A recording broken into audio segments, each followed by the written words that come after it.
And Mr. Hendricks, you wouldn't mind leading us in it, and the flag's right here.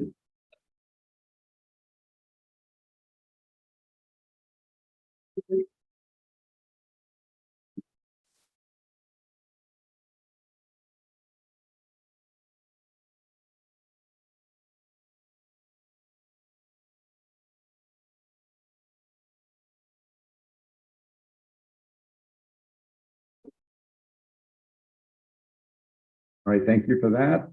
Next, we'll welcome all of our guests that have joined us tonight, and welcome our student representative, Ms. Angie Davis. Thank you for joining us tonight. Next, we'll move on to the approval of the agenda. Mr. President, Yes, Ms. Peterson. I move to approve the agenda as presented. Second.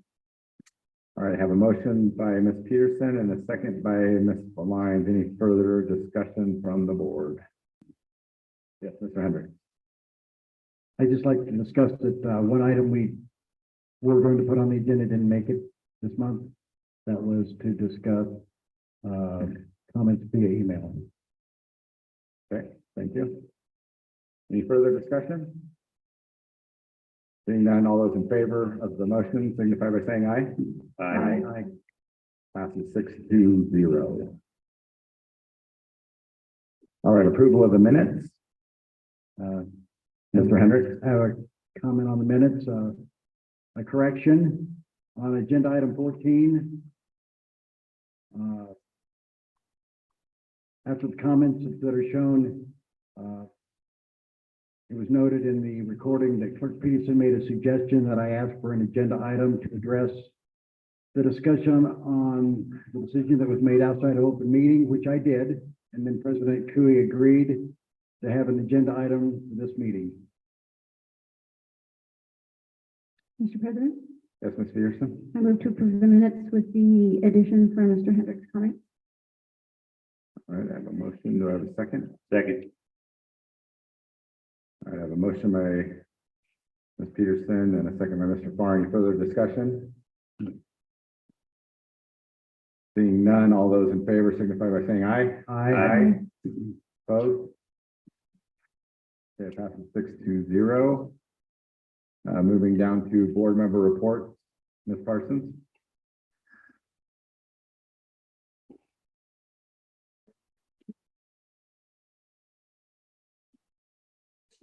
Can you please turn your mic on? We did turn it up. Okay. This month I just spent some time looking into some metal detectors because of the comments from the parents last month and the child. Ms. Parsons, Yeah. I just want to remind you that you do have an agenda item on that topic. So Mhm. if you want to hold your comments Yeah. until you get to that item. But just my report for what I've been doing. So anyways, calling Washoe County and so that I guess I'll talk more about it later.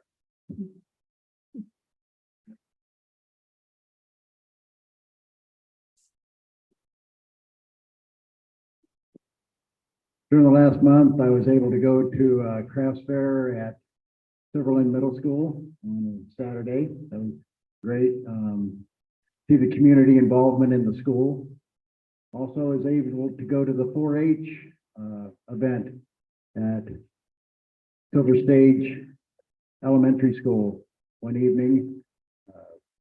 Really good to see all the involvement and the kids there, and I think it's a great program for them. It teaches them respect and care for animals and just so many different things that they can become involved in. Just having that extra involvement in their life, I think, is very important. Thank you.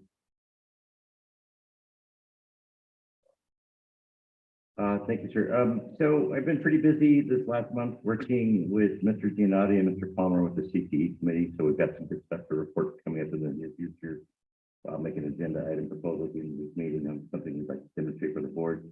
And then last month for my challenge that I put out to the rest of the board, So last week was East Valley Elementary's reading week. I read to 6 different classes on that day. And then this morning, because it's reading week at Friendly Elementary, I read to 7 different classes today. So my number is up to 12. Who can top that? Anyone? Anyone? No? Okay. All right. That's all I got. Thank you. Ms. Peterson. Yeah, I didn't get to 12, but I did get some in, but I'll tell you about that in a minute. First, I want to talk about, boy, March has been slammed. I don't know if any of you folks out there are exhausted, but March has been really busy. Went to some trainings through NASB. Also, I've been down to the legislative building multiple times, doing some things down there and reading lots of bills. There are so many bills out there. If you have any free time, go for it. And also my favorite thing though that I want to report on this month is I went to Riverview Elementary and went to one of their Student of the Month assemblies, and the little kids were so cute. They get up and they literally like did high fives down the aisles to get their shirts and take their picture with the hawk. And then I went and read in the classrooms, but I only did 6, so kudos to you. And also that same morning I went to Dayton High School for a bite of reality, so it was kind of like a full circle to see the seniors and then go all the way back down to the kindergartners. So that was a fun day. And that's it. Thank you. Ms. White. I just wanted to bring up that I did not forget. I'll be going to the Yerington Elementary School in April for reading. So I'll get back to you, but boy, you so far. Thank you. Thank you. So yesterday I was able to go on some site visits in the Dayton area to 3 of the schools, see some of the good work that's being done in Dayton. Had some interesting visits at Dayton Elementary School, and this was some of the little kids there that, you know, were having some difficulties concentrating on what they were supposed to be doing in school. So we had some fun little interventions with them. So, but it was good. And that's about all that I have to report. I'm glad to see that it's not snowing yet today. So hopefully that stays away and some of our sports teams can get in the games that they need to get in.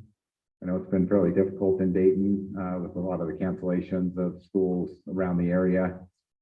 In fact, one of the games that was supposed to be scheduled in Spring Creek for this weekend has gotten moved to tomorrow because I guess they have 2 feet of snow on their field. So hopefully we're going to see something that resembles spring soon.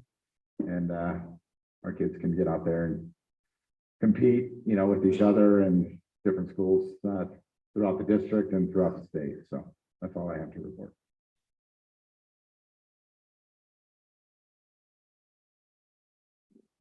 Ms. Davis, do you have anything to share or you want us to move on? Okay. All right, moving on. We're going to move on to attitude of gratitude. And we'll start, Ms. Parsons. Okay, my name is Miley Sanders. Okay, and I am successful at Yerington High School because of Miss Maria Moreda. I want to thank her for always pushing me to try my best in my math. I actually understand it a lot more because of her. My name is Jolene. I am successful at my school, Sutro Elementary, because of Miss Chambers. I want to thank her for helping me with coding.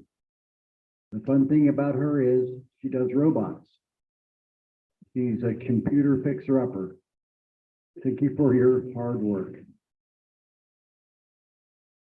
So I'm a little biased with this one tonight because this is actually one of my former students. So from Friendly Elementary School, hi, my name is Lexi Altman, and I am successful at Friendly Elementary School because of Miss Bloom.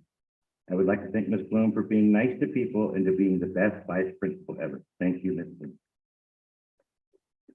Okay, mine is from Tiara, who is successful at Sutro Elementary School because of Miss Maria. I want to thank her for teaching me my ABC and numbers. She's helpful and joyful, and I like when she says good morning.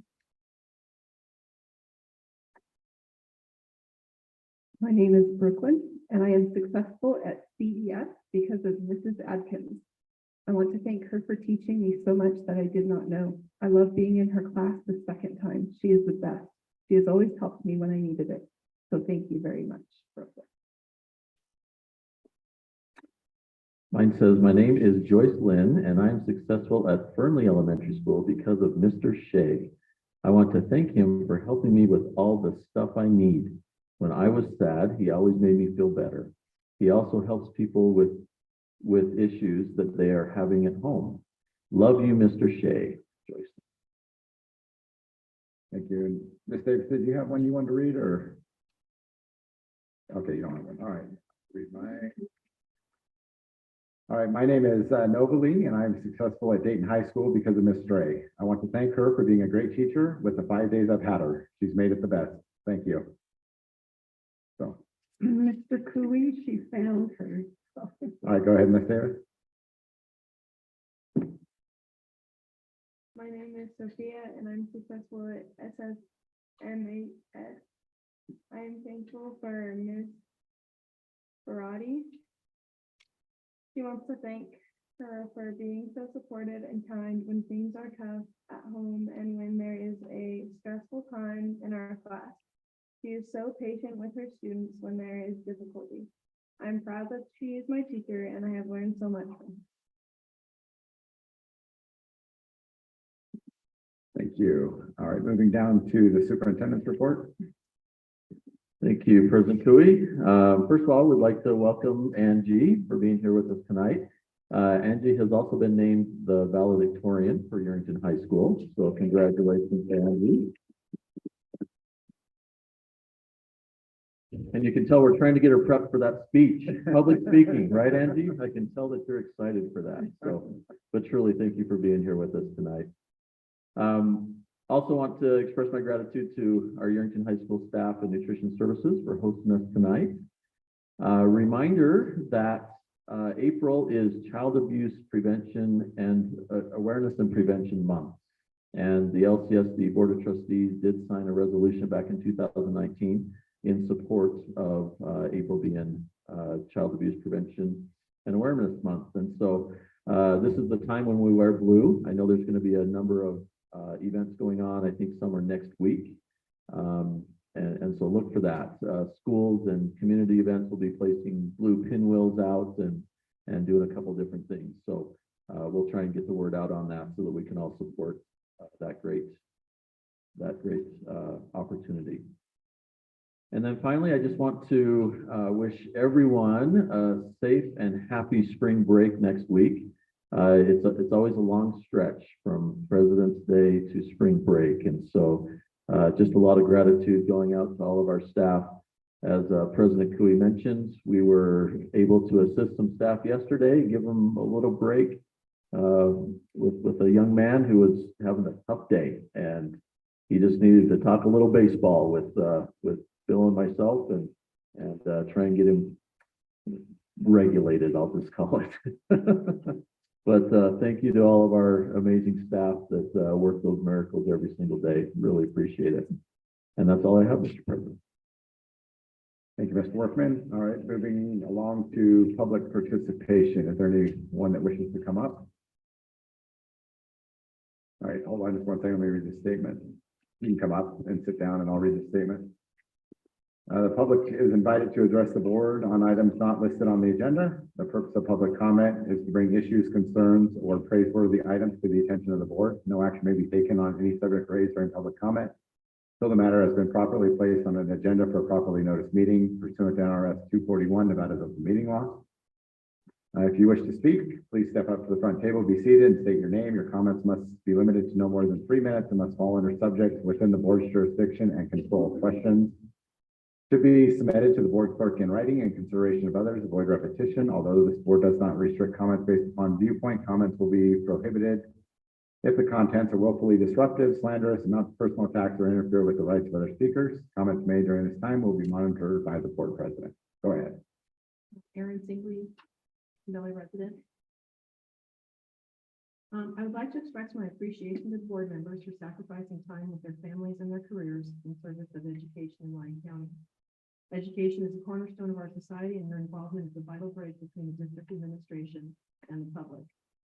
In observing board meetings, I have noticed there are members of the public who consistently attend and comment. I would like to attribute honest, well-meaning intentions to these attendees.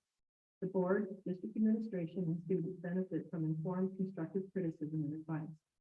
However, oftentimes the comments made by some members of the public convey hostility, suspicion, disrespect, and occasionally outright contempt for the board and school administration. I respectfully request that all stakeholders take the time to carefully examine their motivations. Ask yourself if your words and actions aim to improve education for Lyon County students. What is your purpose? Are you here to help? Or are you here to further some unrelated agenda or to stir the pot for your own amusement? Please be honest with yourself. We owe it to all the board members, district staff, and most importantly, the students to honor the process and show respect for one another. Thank you for your time. Thank you. Would anyone else like to speak? Come up.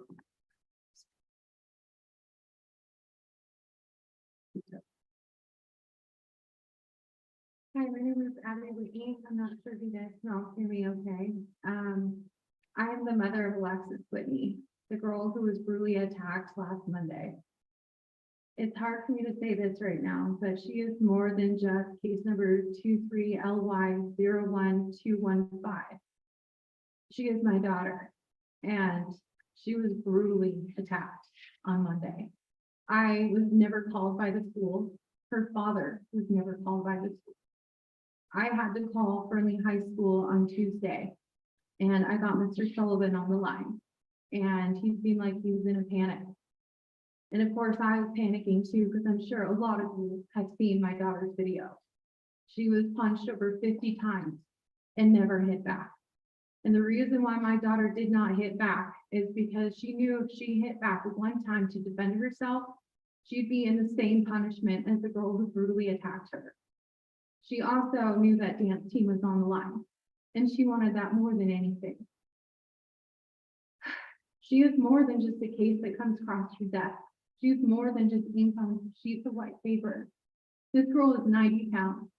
She is very shy and very quiet and did not deserve that brutal attack. And the fact that the school never even called me the day of, the video had to surface and I was ignored. So I took that very public. So within the first 3 days, that video got 70,000 views. Those girls took that video and set up my child to be brutally attacked and to have people watch as my daughter's getting assaulted.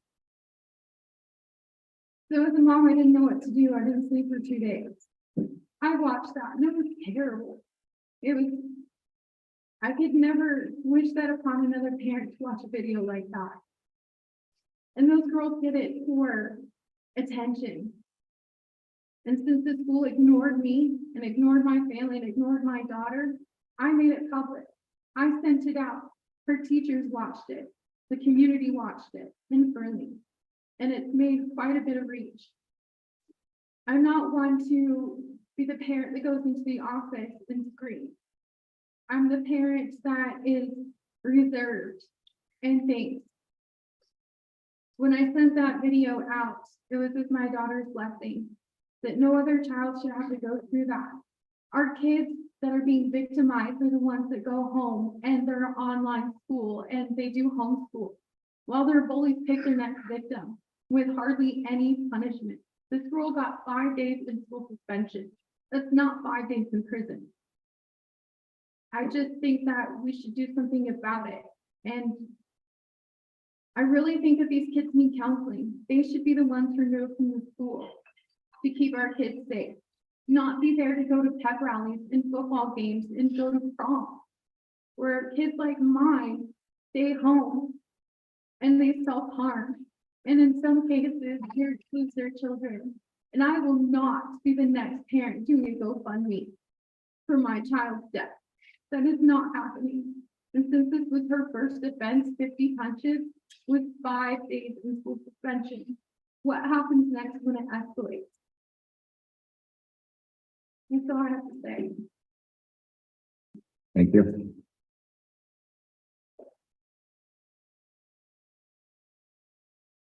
All right, anybody else?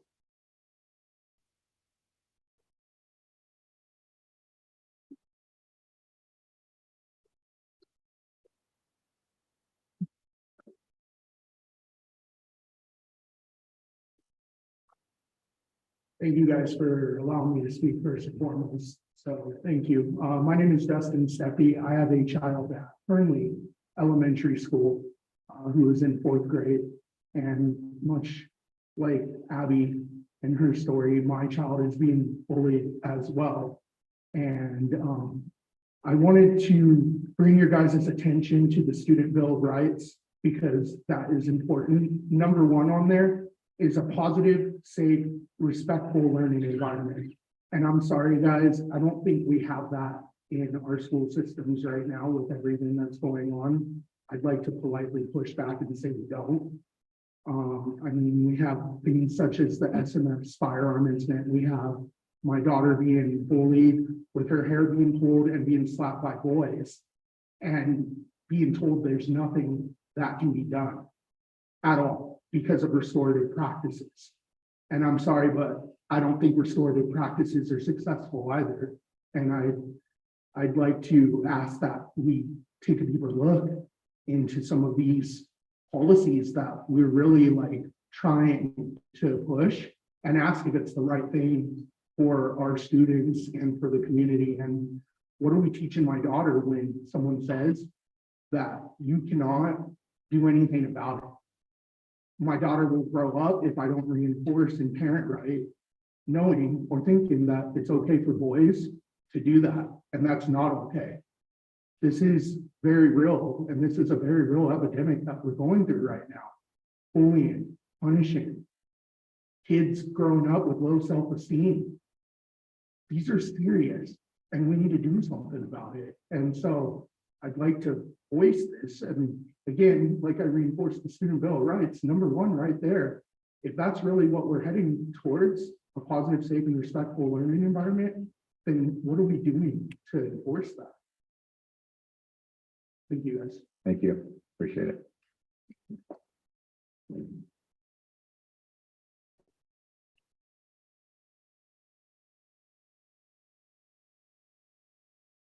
Good luck. Thank you. Or,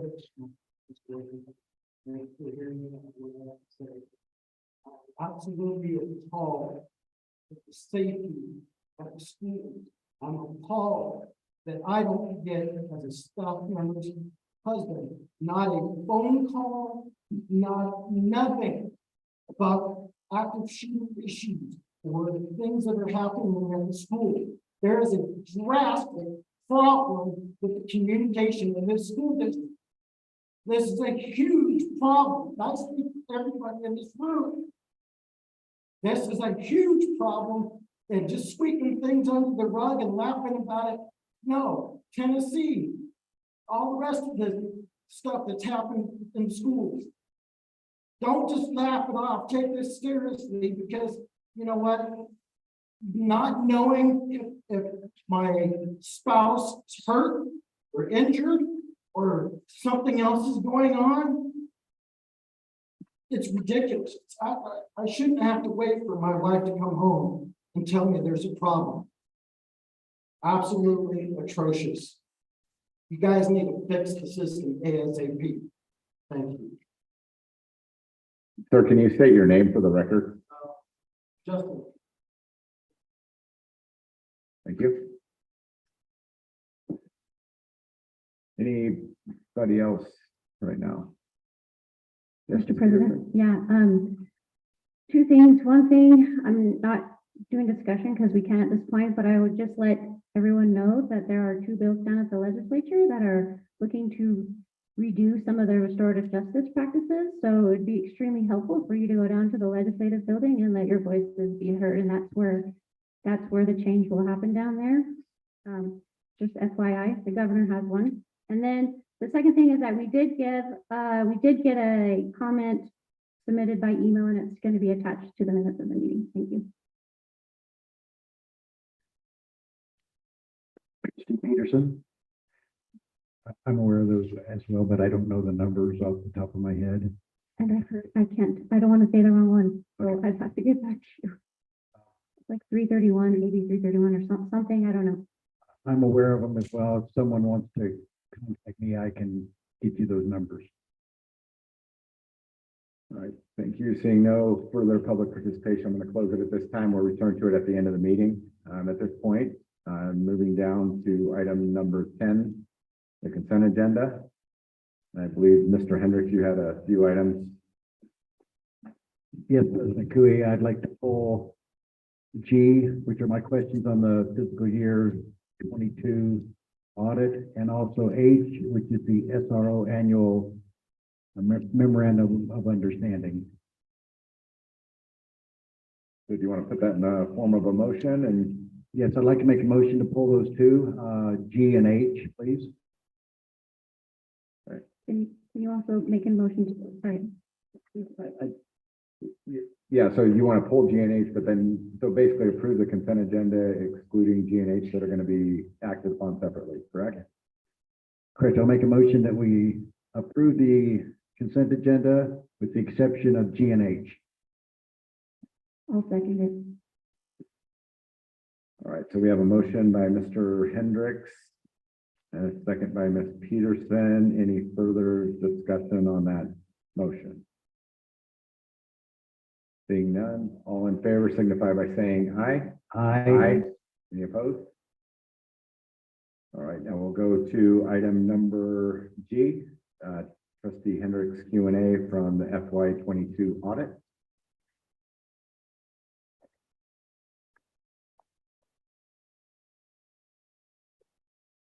Go ahead, Mr. Hendricks.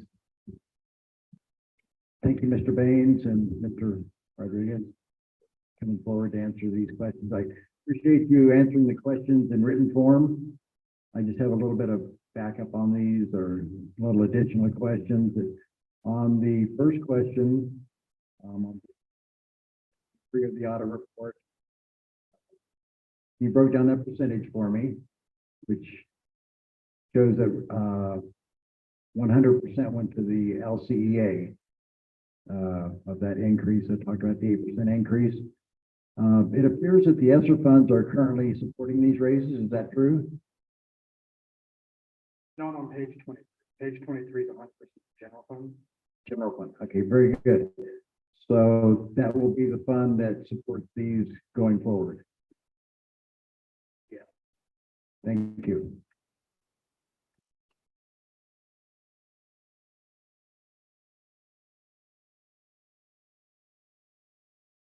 Also, you stated that the next question was on page 24, instructional program salaries.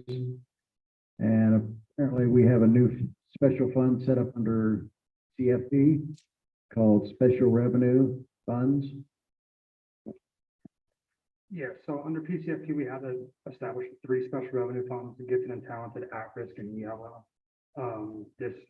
The funding was shifted from the general fund to at-risk and ELL, so that's why there's the difference from the Nevada plan to the People Centered Funding Plan, which is fiscal year 21 to fiscal year 22. Okay. Is that PCFT plan working out better for accounting purposes? For accounting purposes, Or budgeting purposes, excuse me. well, they're different. So it's a different curve. So yes, you do have, like, the programs are individually recorded in revenues and expenditures.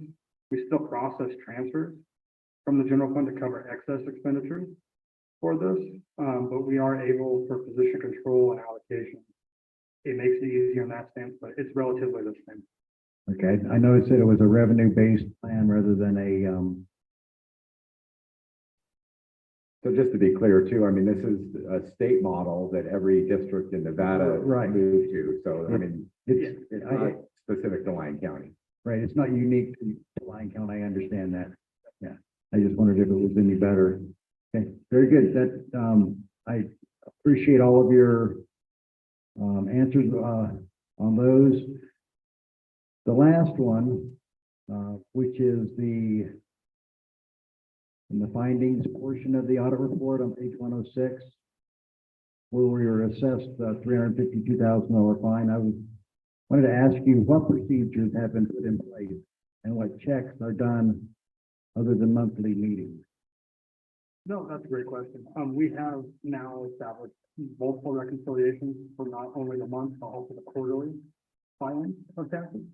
We are now paying them electronic, so there's no, we can see exactly what we paid. We're not waiting for the next day when we call a number of phone. So we're now reconciling to our payroll journal, and we are following it up as processing a wire that same day. So we're in compliance with NRS rule. How does that differ from what we were doing? We weren't following up daily or monthly before? No. Before we were also, we weren't electronic in our transfer to the IRS. So it was done via telephone, and we changed that, and now since last payroll, I've been doing an electronic transfer of our taxes to the IRS within 24 hours. So it's daily and monthly now. And did you follow up on these? Well, it's daily as in like the next day after the payroll, and then we have our quarterly tax filing as well. Not for everyone, but we were going off of open vouchers in the past, which was causing an overpayment, underpayment of taxes. And then the EFTPS system isn't new, so that what the IRS prefers, not the electronic payment. So there was 2 months. That was the reason for this, that the IRS had no record of us paying this, but we had receipt of the call, but no payment was processed. Thank you.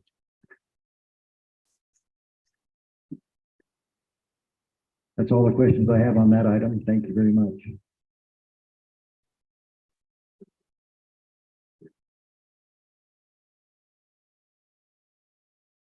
Mr. President, Ms. Peterson, I move to approve 10D.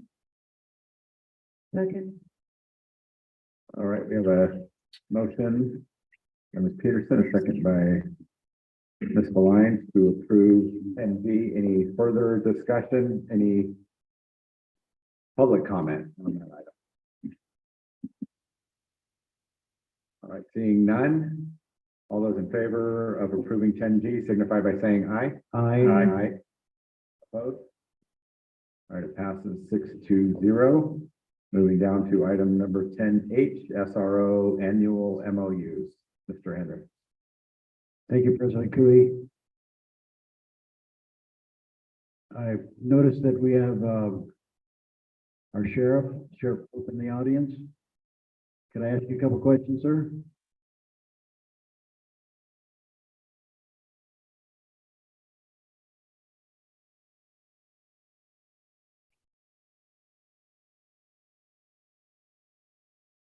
Thank you for attending the meeting, Sheriff Pope. Thank you for having me. Sheriff Brad Pope, Lyon County Sheriff for the record. So we have a memorandum of understanding in regards to our SRO officers. We have 4 officers currently in the county, 1 supplied by the Yerington Police Department to cover Yerington, and 3 others from the Sheriff's Department. I know it's not apples to apples in those 2 agencies, but I wanted to see if you could explain the difference in cost between the 2. Absolutely. So the cost of the Lyon County Sheriff's Office entry-level deputy is approximately $125,000 with salary and benefits. Currently, the Lyon County Sheriff's Office supplies the school district with 3 school resource officers. We do have 1 vacant position currently. The difference in the Yerington school resource officer and the county school resource officers is, I would say, the amount of schools we cover and the populations. Just looking at Silverland Middle School, for instance, has 672 students that I could pull up roughly. Whereas Yerington High School, I believe the population is 340 students. So we're talking 1 school in Fernley has double the high school here in Yerington. So I believe the pay difference would be the population of the schools, the amount of schools we cover, and just equipment cost and deputy cost. So I assume you've got some travel costs in there too, since you're having to move around from different schools. No, I don't believe travel cost is built into that. I believe that the total budget is $300,000. I believe that is less cost than what it actually cost the county for 3 deputies. Okay. Very good. Thank you, Sheriff Pope. Yeah, I just wanted to thank you too for the resource officer that I'm most familiar with is the one in Dayton, and he does an outstanding job. I always see him at the high school and different events that we have around Dayton and well represented of the sheriff's office. So thank you for that. Thank you, and I'll pass it on to. Yep. Very happy to have you representing our county. Thank you. Thank you. All right, looking for a motion on 10-8. I motion.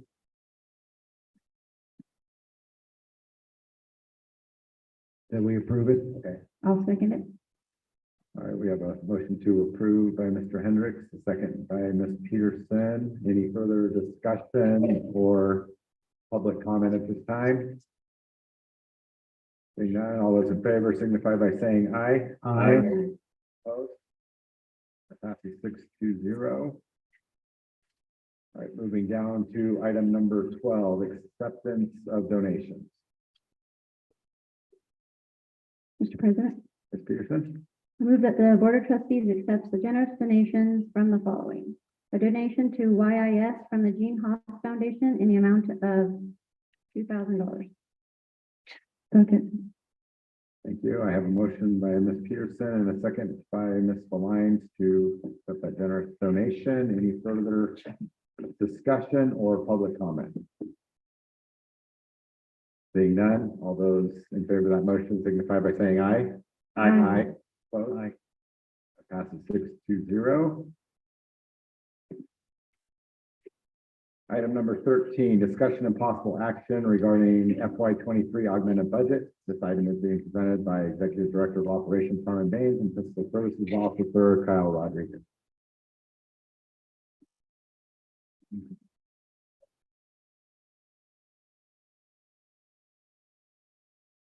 Kyle Rodriguez, Fiscal Services Officer for the record.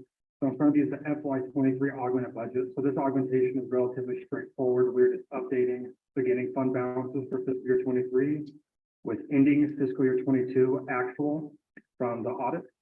With that, we had an increase in the general fund, ending fund balance of 5.8 million. The PCFP and ELL, so our English Learner Fund, where we are now transferring more to support that. We received a small amount of GT funding, so that $325,000 transfer is to offset the teacher cost for that. And the rest are just increasing the resources from the ending fund balance of fiscal year 22. I attached all fund resolutions with a budget for the allocated resources. So any questions you may have, feel free.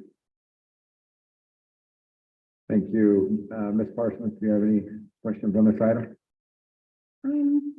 I do have a question on budgets. I don't know if this is the one I should be asking it on, but I know last year when we were going to refinance both the loan, and they said, we got to get with it because we got to get this 2.5%, 3% loan. And then when I was reading the budget, I seen that we ended up paying 5%. So I was wondering what happened that we didn't get the 3%. Why are we paying 5%? Is it like the tax thing? It just wasn't done on time? Or Ms. what Parsons, was I the think you're problem? probably speaking maybe to the next item. This is for the budget augmentation. Oh, Yeah, so this okay, really doesn't have anything to do with bond funding or anything there. okay. I'll ask guys next. You can be thinking of a good answer. All right, any, Ms. Peterson? Yeah, I just move that the Board of Trustees approve the resolutions augmenting the fiscal year 23 budget. Second. All right, we have a motion by Ms. Peterson, a second by Mr. Barr. Any public comment on item number 13? Seeing none, any further board discussion on item number 13? I see none. All those in favor signify by saying aye. Aye. Opposed? That passes 6-0. Item number 14, discussion and possible action regarding the FY 24 tentative budget in preparation for the May 2023 budget hearing. This item is being presented by Executive Director of Operations, Harmon Baines, and Fiscal Services Officer, Scott Rodriguez. Kyle Rodriguez, Fiscal Services Officer for the record. So the fiscal year 24 tentative budget will be submitted to the Department of Taxation on April 15th. It is always hard to budget during the legislative session, especially this legislative session, as the governor is proposing significant increase to Nevada K-12 funding. So with this, we did budget off of 9,000 for average daily enrollment with current year, so 22-23 funding. So that is why you're only going to see the small increase. We are waiting to see how the ledge keeps shaking out, and what we think on May 10th is the legislative or the economic forum. So we will have a greater idea then for how the budget will look for fiscal year 24 and 25. But at this time, we budgeted relatively flat, and my office is constantly working on what we think the budget is going to look like for 25, 26. But for revenues, we did use 22, 23. Any questions? Ms. Parsons? Okay, so just back to my question. What happened that we ended up paying 5% instead of like 3%? So you guys want me to answer that, or? So obviously, I mean, we had a board decision to go out and get additional bonds. I mean, that's all market driven. So it depends on when they go out in the market and what. I people would want. really rather have Mr. Cooey. I'd rather have. Sure, I mean, There. but I mean, it's all market rate. So Oh, whatever you. okay, wait. Let's just- Yeah, go ahead. Ms. Parsons, we got a 2.50061% rate over the lifetime of Series A and Series B bonds. So it starts at a 5% coupon and then it works its way down over the 30 years of the bond. So we did achieve what we were going for. Oh, you did get the 2.5 on We're- average Yes, then? we got a 2.5061% over the total two bonds, Series A and Series B. Oh, well, great. Thank you. And so what you mean we pay the 5 up front and then down below, or what is it? It varies over the years. It starts off at a 5% rate. And as you pay the bond off, it does go down interest wise. It's to ensure that the bank or the lending agency that we want to refinance immediately, they try to get their interest as much as they can upfront. So that's just how the bond market works. Well, I seen that some of the others were 2.5%, our earlier ones. so- Correct, because they're well into their 30-year lifespan. So as those years dwindle off the top, you get into the final 5-10 years of the bond, you're going to be paying far less interest. So that's when we go back out to refinance it. Okay. Anybody else? I just have one question. Gentlemen, when you said that we're projecting out at us, I believe you said the term was flat that you were looking at for the budget. Is that correct? Did I hear that right? For enrollment?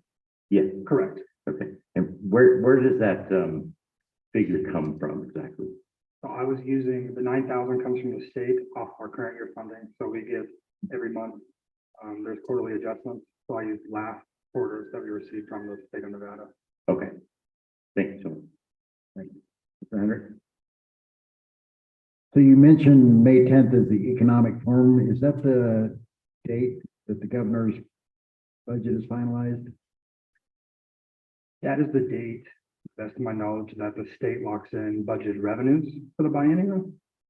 I do not know exactly when the governor's budget is finalized. I know our amended final budget is 30 days after the legislative session closed. Okay, I'm still learning a lot about the budget process and allocations. I have faith in you both.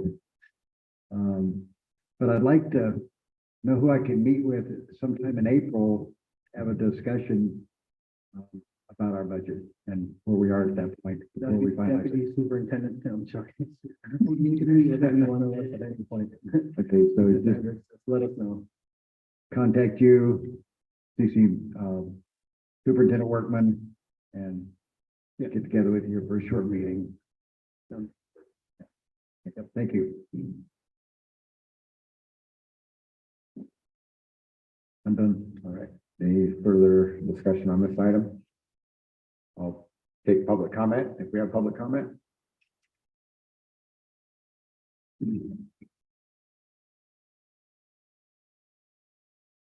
John Stevens, Dayton, Nevada, lifelong resident. And former member of the school board. So I entered the school board in 2008. I don't know if anybody remembers the economic waves that were amongst the state and the districts at that point. So just a suggestion, one of the most valuable things I found then, because we don't get a decoder ring for the budget when we first become a board member.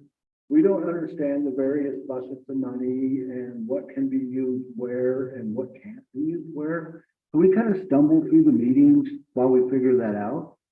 And we used to have the same kind of workshop on the budgetary. So the finance department came in and gave us kind of a class of what the buckets of money were and answered our questions. Kind of to Mr. Hendrick's point, it's not something you intuitively know, and it is really kind of a complicated process. And I know it's changed recently to become even more complicated. So I found that very beneficial, that workshop where we all got the same information. We could ask whatever questions we wanted about this confusing decoder ring they gave us. And I think you guys would benefit from that, especially with the recent changes in the allocations and all that from 2 legislatures ago. I think they changed the whole formula. So this is more educated, the better questions.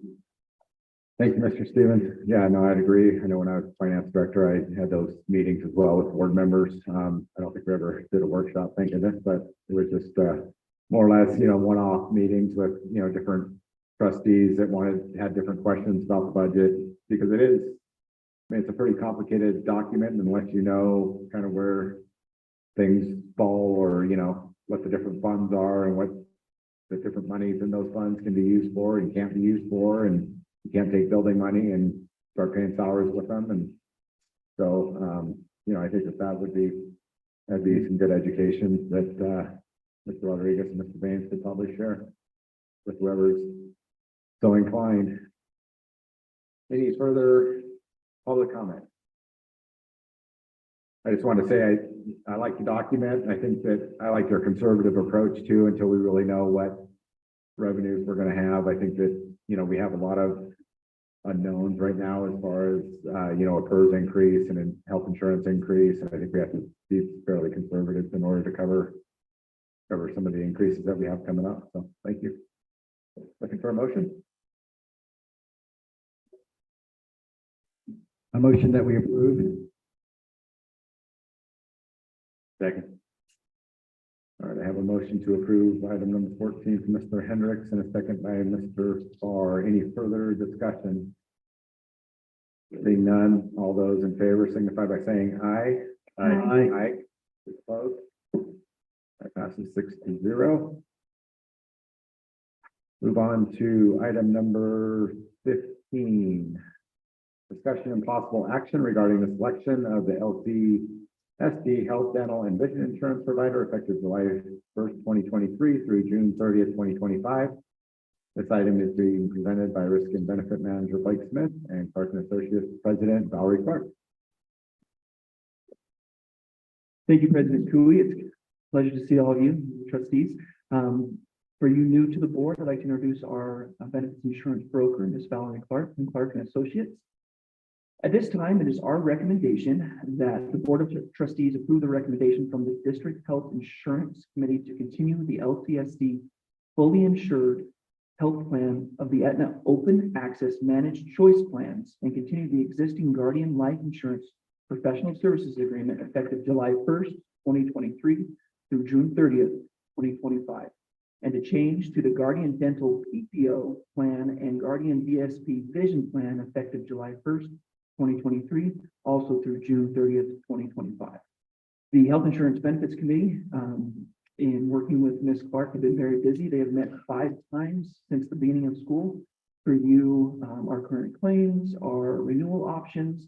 They've looked at multiple carriers, and it is their recommendation that we continue with Aetna for our medical and then move to Guardian for our dental and vision and continue our life insurance plan through Guardian as well for all benefit eligible employees. We've got a 2-year history now with Aetna.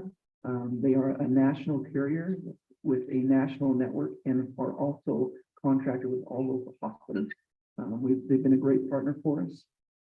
We are also proposing that with the board's approval, that we tentatively have scheduled our open enrollment from April 3rd through April 28th with additional in-person open enrollment meetings, at each of our various sites upon your approval.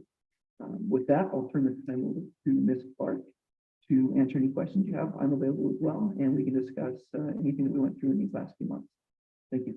All right, thank you. Ms. Parsons, do you have any comments on this item? No, I was just, well, I was sad to see that insurance is going up, but I guess it's like everything else, and that our teachers have to pay it more. But they accepted it, and so if that's what they want, that's what I want. That it seemed like the teachers, that's what the teachers wanted, so I want it. Excellent. Just Valerie Clark with Clark and Associates for the record. And President Cooey, it's nice to see you tonight. Members of the board, thank you for having me. It's a pleasure to sit with you once a year when I can. And I do want to answer any questions. I know it was a bigger increase than we've had in the recent past. And in my 30-year career, we see these ebbs and flows, these roller coaster rides. You are a large enough group to where you are 100% credible. Your claims determine what you pay in premium solely. And so unfortunately, we did have a little bit rougher of a claims year.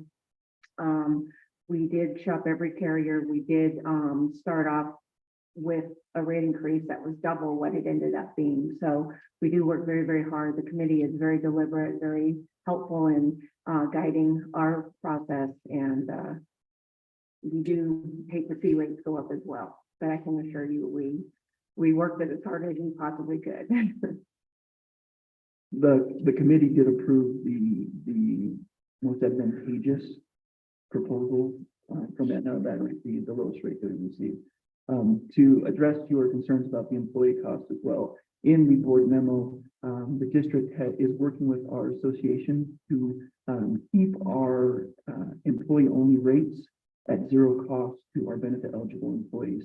I can talk more about that. That is going to be proposed in next month's board meeting, but there is information in the board memo on that as well. Mr. Farr?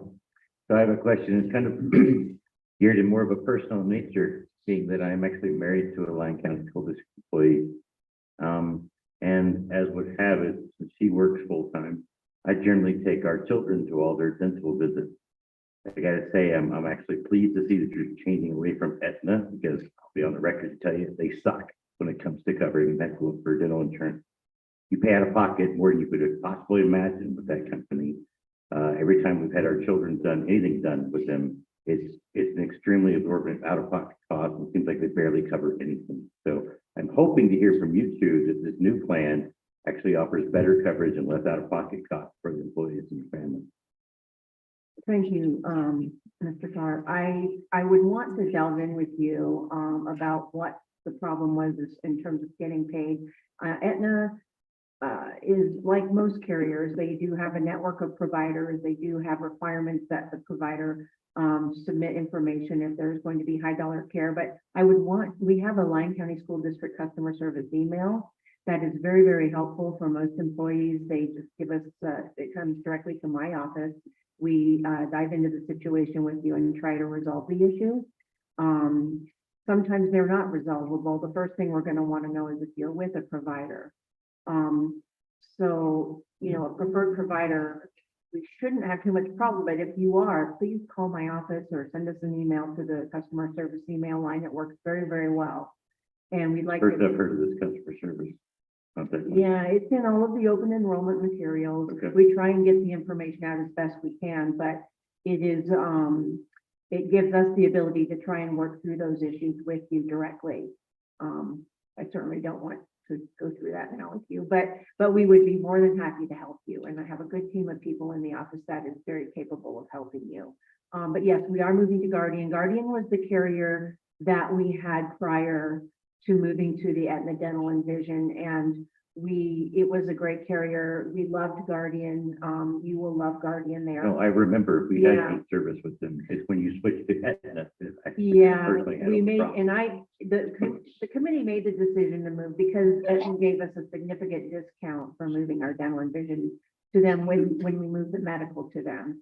That discount is worn off now, and we wanted to get the dental on the same renewal cycle as the medical, which it currently was not. And so Guardian just offered us a great package deal with their life insurance, life vision and dental package that was held at rate caps and what have you for the next couple of years. So I think you'll be very happy with that.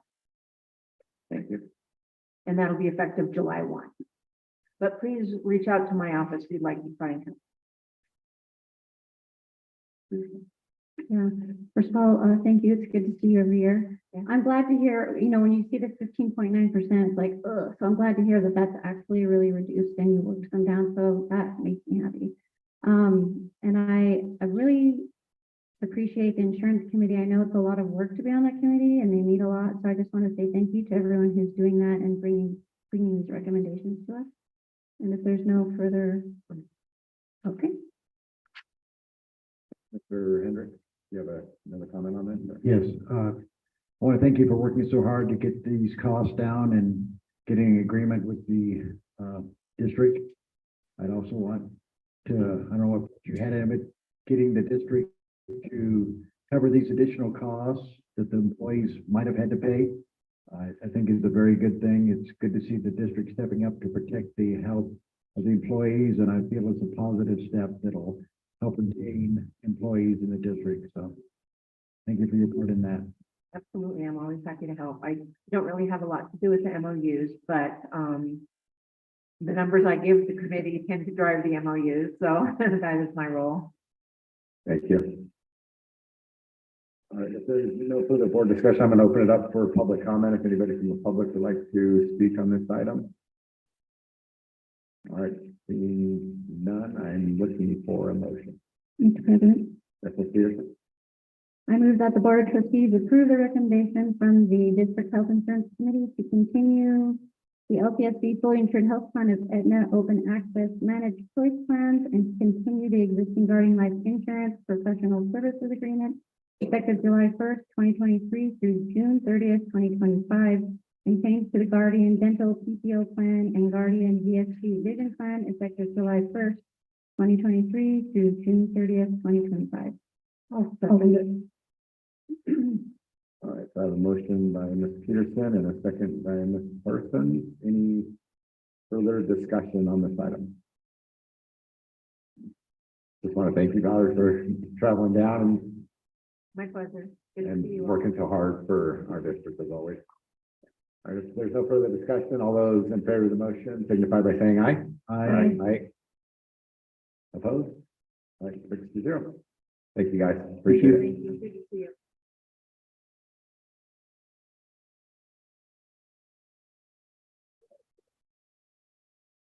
Number 16, discussion and possible action regarding an update on the city of Yerington Booth Park Field property, assessor parcel 001-061-04. This item is being presented by Executive Director of Operations, Harmon Bain.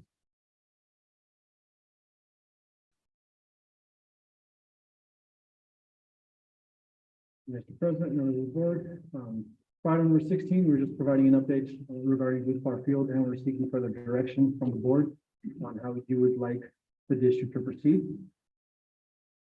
In February, the Yerington City Council did approve the transfer of Booth Park Field over to Lyon County School District for a total cost of $1, and have also agreed to sign a memorandum of understanding to pay both water and power costs for 1 year. We are in the survey process as we speak. We have already been in contact with I don't want to speak, but we've been in contact with the company to actually get that work done. And hopefully soon we'll be able to get that done. Regarding further direction from this board, what we're seeking is how we would like district to begin pursuing the upgrades needed for this field. As we've shared, there's several needs that this field has with regards to lights, light poles, bleachers, backstop, fencing, and restrooms. So that's the update for the field that we have so far, and we're seeking further direction from the board for those needs. All right, thank you, Mr. Bain. So I think I'm kind of one of the ones that kind of spearheaded this project for the district, so I'm excited to see it somewhat moving forward. I think that what the city of Yerington gave us seems to be a fairly, fair deal to get that field. I think it is definitely something that the school district should own. Looking at, all of our other major, high schools, Fernley, Dayton, both own their fields. I think that the same thing should happen here. I mean, if for some reason the city wanted to do something alternatively with that field, then we would be left with trying to build a baseball field probably in our bus yard, and millions of dollars would be spent to accomplish that. So I think getting this field, as far as maintenance needs that I see, I think a lot of that, I was at the field a couple of weeks ago, looking at it, looks about the same as when I played on that field in 7th and 8th grade, and probably when my dad played on it back in the, I don't know, early 70s, late 60s probably. So, I thought the backstop looked like it was in pretty good shape. Obviously, we have concerns, with some of the lights that are on the field, but I don't think that that's something, that necessarily I could support, since our other high school fields in the district don't have lights, and just the cost that the lights, the bleachers are about in the same shape that a lot of our bleachers are in, for the baseball fields. Obviously, we've done some major improvements to the football fields, but the bleachers, the baseball field seem to be in, again, good enough shape to watch baseball. So, I don't know, that's just kind of where I'm at but I think it's definitely something that, is worth pursuing. So with that, I will open it up to Ms. Parsons, if you have something. No, just that, I think the schools do need it. The baseball field. All right, Mr. Hendricks. Thank you, President Cooey. So I visited the field a few months ago, to visit here with Mr. Baines, and I'm aware of the needs for improvements to the property. I know the other trustees have visited and are aware of these issues. It'd be nice if the other trustees could also visit the site, but if not, a simple photo array, maybe something with a cell phone, printing out some pictures, something that doesn't cost a lot of money. They could be presented to show the rest of the trustees what exists there. Next time you come before the board asking to do some improvements. And as far as the bleachers, if we were to go that route, as far as improving those, just some brochures that would, show what we'd be looking at. And you also talked about a restroom. They need to be renovated or replaced. The one currently on Booth Park Field would probably have to be demoed down and completely rebuilt. It's been, yeah, that's the answer to that one. Okay. All right. Yeah, just a simple plan on that, and then some costs associated with these things next time you come before the board. But certainly, another option is just leave the bleachers as they are, the backstop as it is, and then address any safety issues that are there. And that, Mr. Hendricks, that's kind of the direction we're seeking here tonight. If that's what the board wishes, we are more than happy to do that.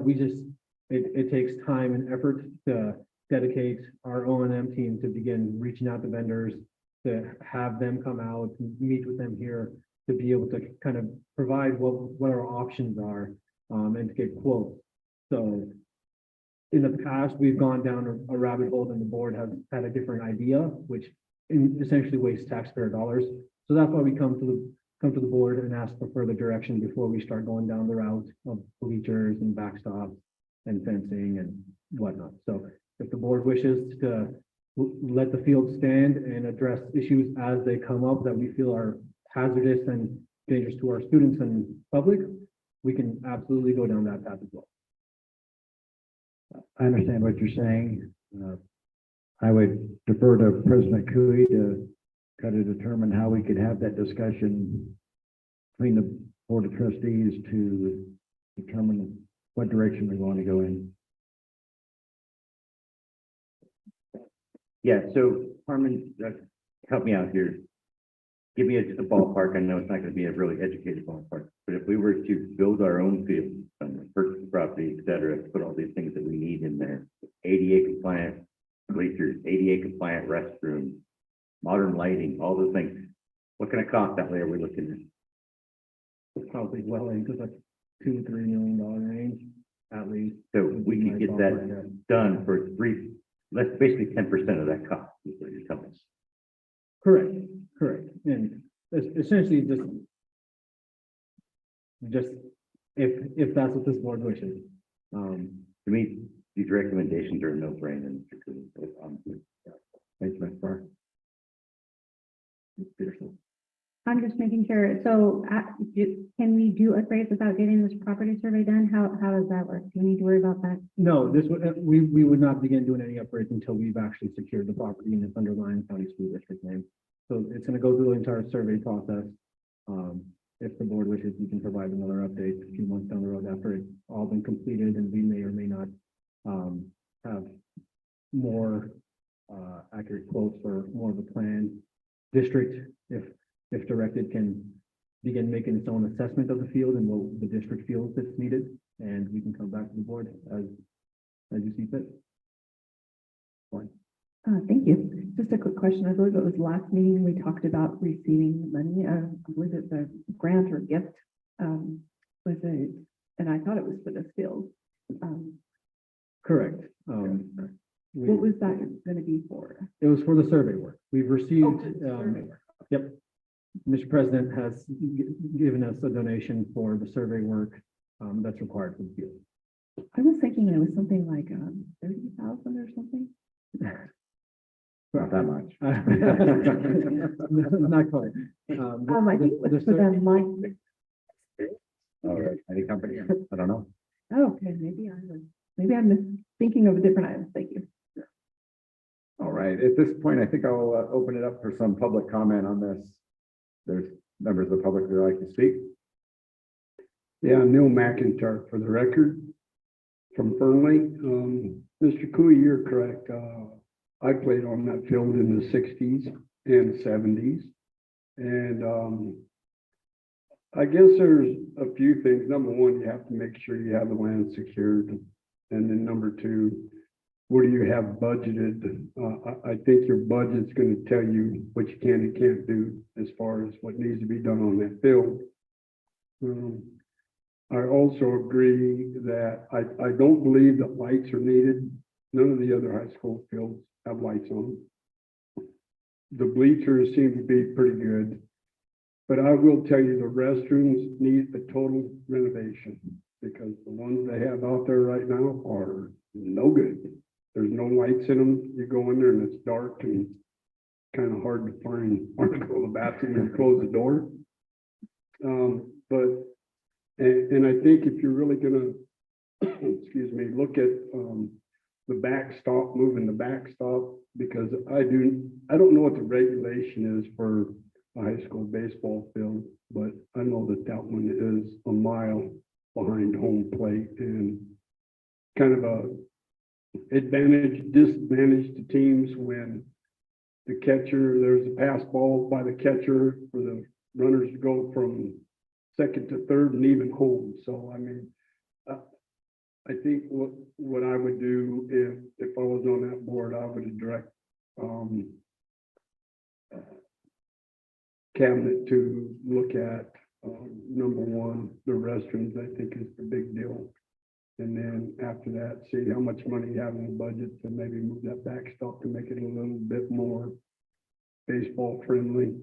So anyways, it's a great field. I love that field. I love playing on it when I was a kid and I'm sure it's it. And, you know, Darren spoke about finding another field. How much would it cost to totally do another field? Well, one thing is, first of all, you have to find the land to put it in that's close to the high school, whereas this field is right there. So I think that is a really good, a really good advantage for the school to acquire that property and make it the high school baseball field. So thank you. Thank you, Mr. McIntyre. And as a base stealer, when I was a kid, I did really enjoy the backstop. Go ahead, Mr. Stevens. This is really why I'm here. So like everybody else, I played on that field as a child. I wrote to children in Lyon County School District that played on that field. I have a granddaughter that has played on that field. That field is, I believe, currently being played on. Oh, yeah. This year, last year. Yeah, this year. 40 years back. Yeah. And traditionally, if you go to the field in Dayton and Silver Springs and Fernley, the district built those fields. And those are three of the finest fields in Division 3A, if not 4A. And that happened because we own those fields. We used the local tax dollars, I believe, on some of the renovations. I know coaches went out and found friends that were excavators and brought in real DG. We brought the kids out and painted the outfield fence. We built the bleachers. We built a dugout behind the bleachers. Now you go to Fernley and Dayton, you've got some real stadiums going there. And that all really happened by the parents in the community and donors. So in my history in Lyon County, which has been my whole life, Yerington has always been one of the most sound communities in Lyon County. Parents upon grandparents, upon businesses and farmers have always come out to help the kids with their athletics and whatever community event.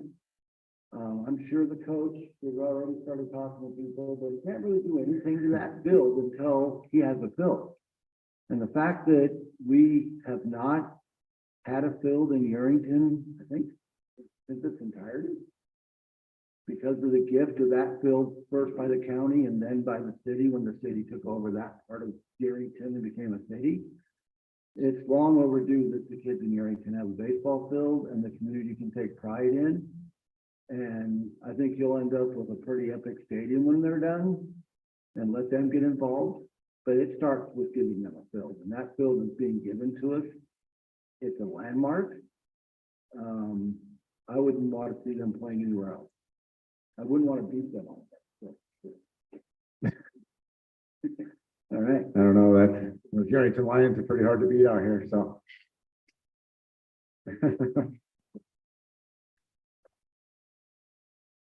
All right, any further public comment? Seeing none.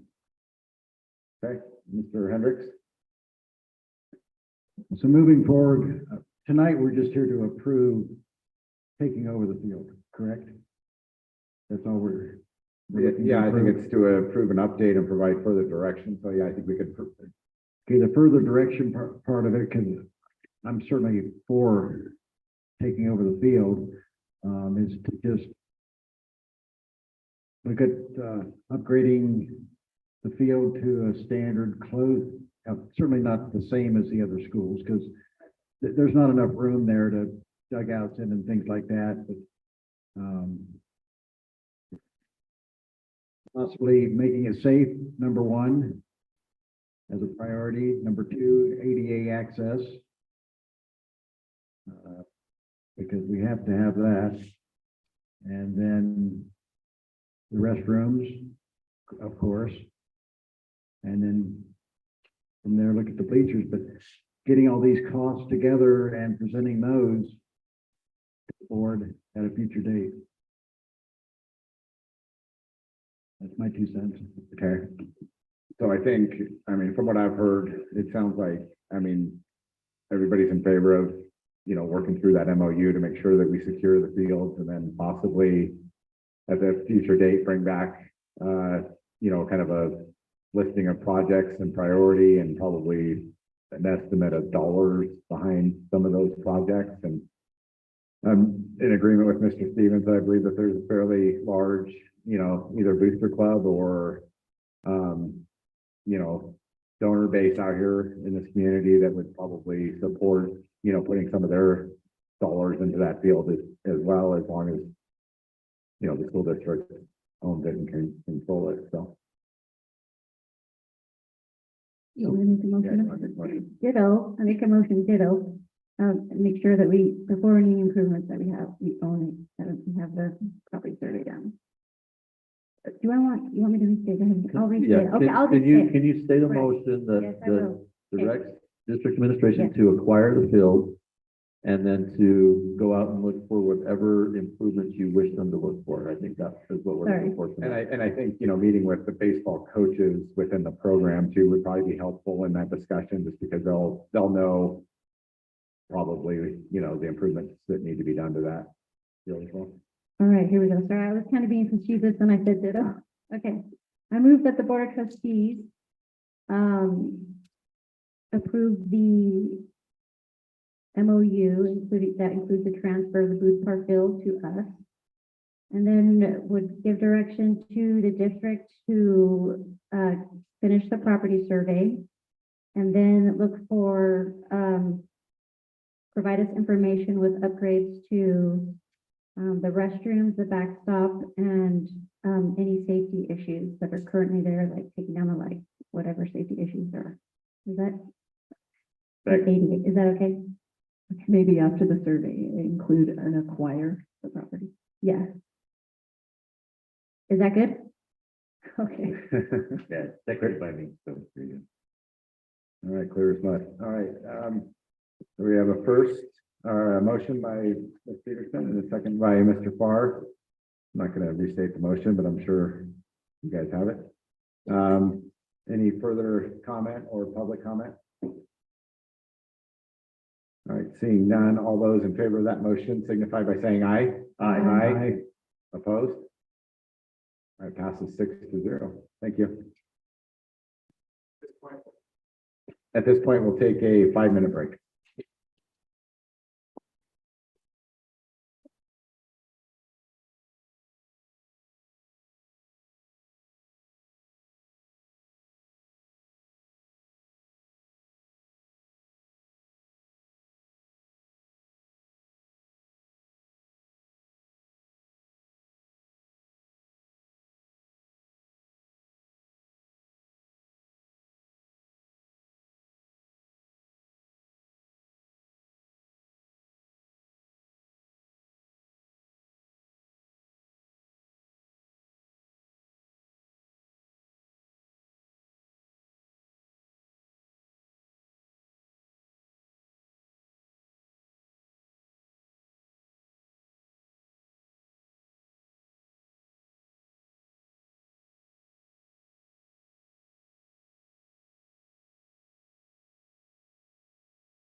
All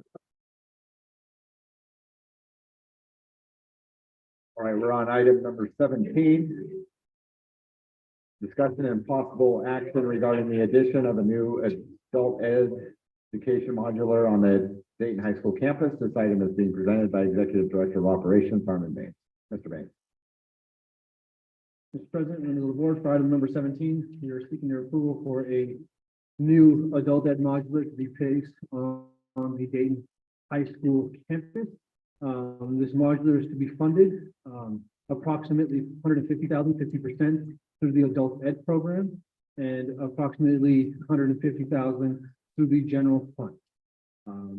It would provide much needed adult ed program expansion in the Dayton area, and it would provide much needed district meeting space, professional development space in the Dayton area.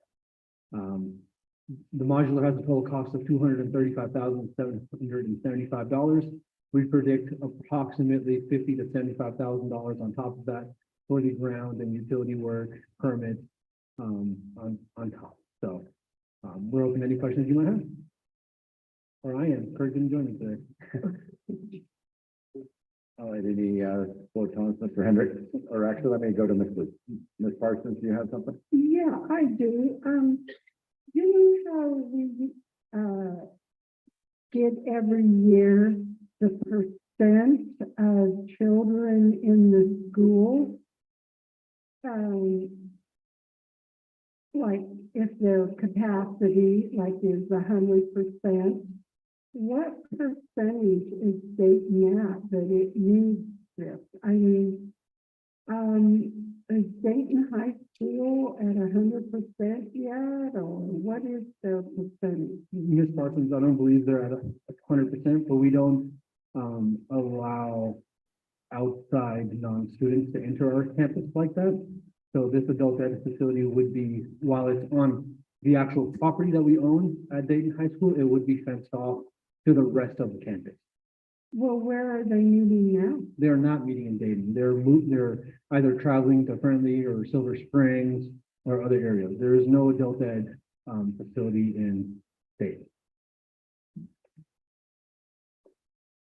But we couldn't find a place for them since you guys aren't at 100% yet. There's nowhere where they could meet, huh? Our policy to date has been not to mingle outside of adults with our student population.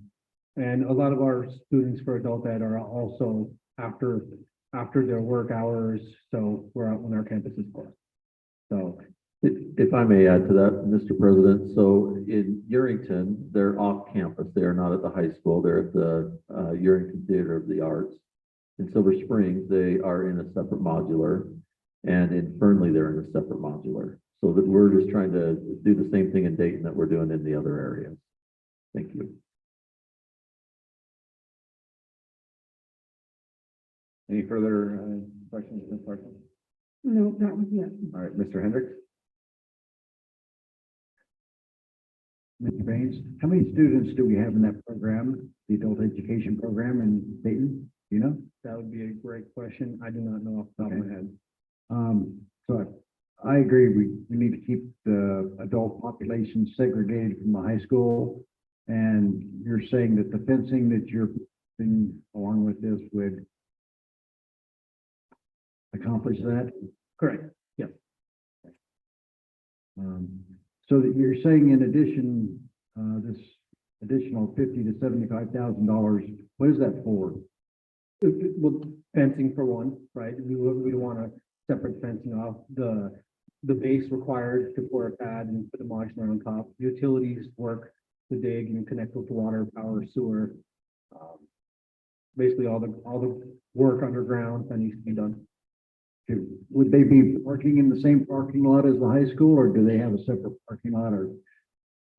They'd be parking on campus, but it would be split off. We would fence it all off to where they're in and out, has nothing to do with what's happening on campus. Very good, thank you. Mr. Bain, I'm assuming you already have a site relatively eyeball for this. Correct. We have the piece of how we're going to place it, whether it's longitudinally or latitudinally. We're still questioning. We have to get really underground and make that determination. But yes, we have the spot. I can't, in front of the main student parking lot, where there's vacant land. It's like, Okay, thank you. yeah. All right, any further board discussion? Not, I'll ask for any public comment on this item. All right, seeing none. Ms. Peterson? Thank you. Yeah, I move that the Board of Trustees approve the purchase of a new adult education modular building being Dayton from US Modular at a cost of $235,775. Second. All right, I have a motion by Ms. Peterson and a second by Ms. Lyons. Any further discussion? Seeing none, all those in favor signify by saying aye. Aye. Opposed? All right, passes 6. Thank you. Item number 18, discussion and possible action regarding a report on the Western Nevada College Jumpstart Dual Enrollment Program results for the fall 2022 semester. This item is being presented by Executive Director of Student Services, Jim Giannotti. Thank you, Mr. President, members of the board. Obviously, our Jumpstart program continues to be very successful in Lyon County. As 42 of our seniors are on track currently to earn their associate's degree this spring from WNC, as well as their high school diploma. Additionally, we have increasing number of students across the district taking advantage of dual credit opportunities, earning college credits while in high school. We see increases in CTE opportunities that are promising as we continue to partner with WNC and they develop more opportunities. Currently, we have 58 students in EDU 112, and those students are working in our elementary and middle schools this semester with increasing interest in furthering their coursework towards becoming teachers. There are 277 students enrolled in dual credits this semester. So when you combine that with enrollments from first semester, that's roughly 529 enrollments across the district. So we have a lot to celebrate with our dual credit offerings and our Jumpstart program. And so if you have any questions at this time, I've attached some data there for your review. Thank you, Ms. Parsons. Do you have any questions? Just that I noticed that when you turn some things in, you might try to put like 3 things on a paper or on a page. And so when we get it, it's hard to read your data. Like when it's so small. So if from now on, if you could put like 1 thing on 1 page, so we can actually read the data, because it's coming out very small. Okay. Are you able to zoom in on the digital? I was copy? gonna say you can zoom in on the digital copy Yeah, and I know put it you up as can, big as but- you want. But I don't. usually We use can that. we can address that moving forward. I'm sure that's fine. Okay, thank you. Sure. Thanks. Mr. Hendricks? Yeah, I have the same. I read everything off a hard copy because I'm old school, so Okay. that would be helpful to me too. And I did go through and try to look at some of these numbers, because some of it is in percentage and some of it's in numbers. Yes, sir. If you could maybe help me out and give us one or the other or both moving forward, it would help me to get a better grasp for it. Which would you prefer, the numbers or the percentage moving forward? Either one. Okay. Just because we seem to have a mix of the two, and Yeah. I was able to go through and mathematically get the information that I wanted. But Okay. Well, I'm glad I provided the information so you could do that. Yeah, thank you. You bet. I needed the exercise anyway. Okay. All right. I just have a quick question.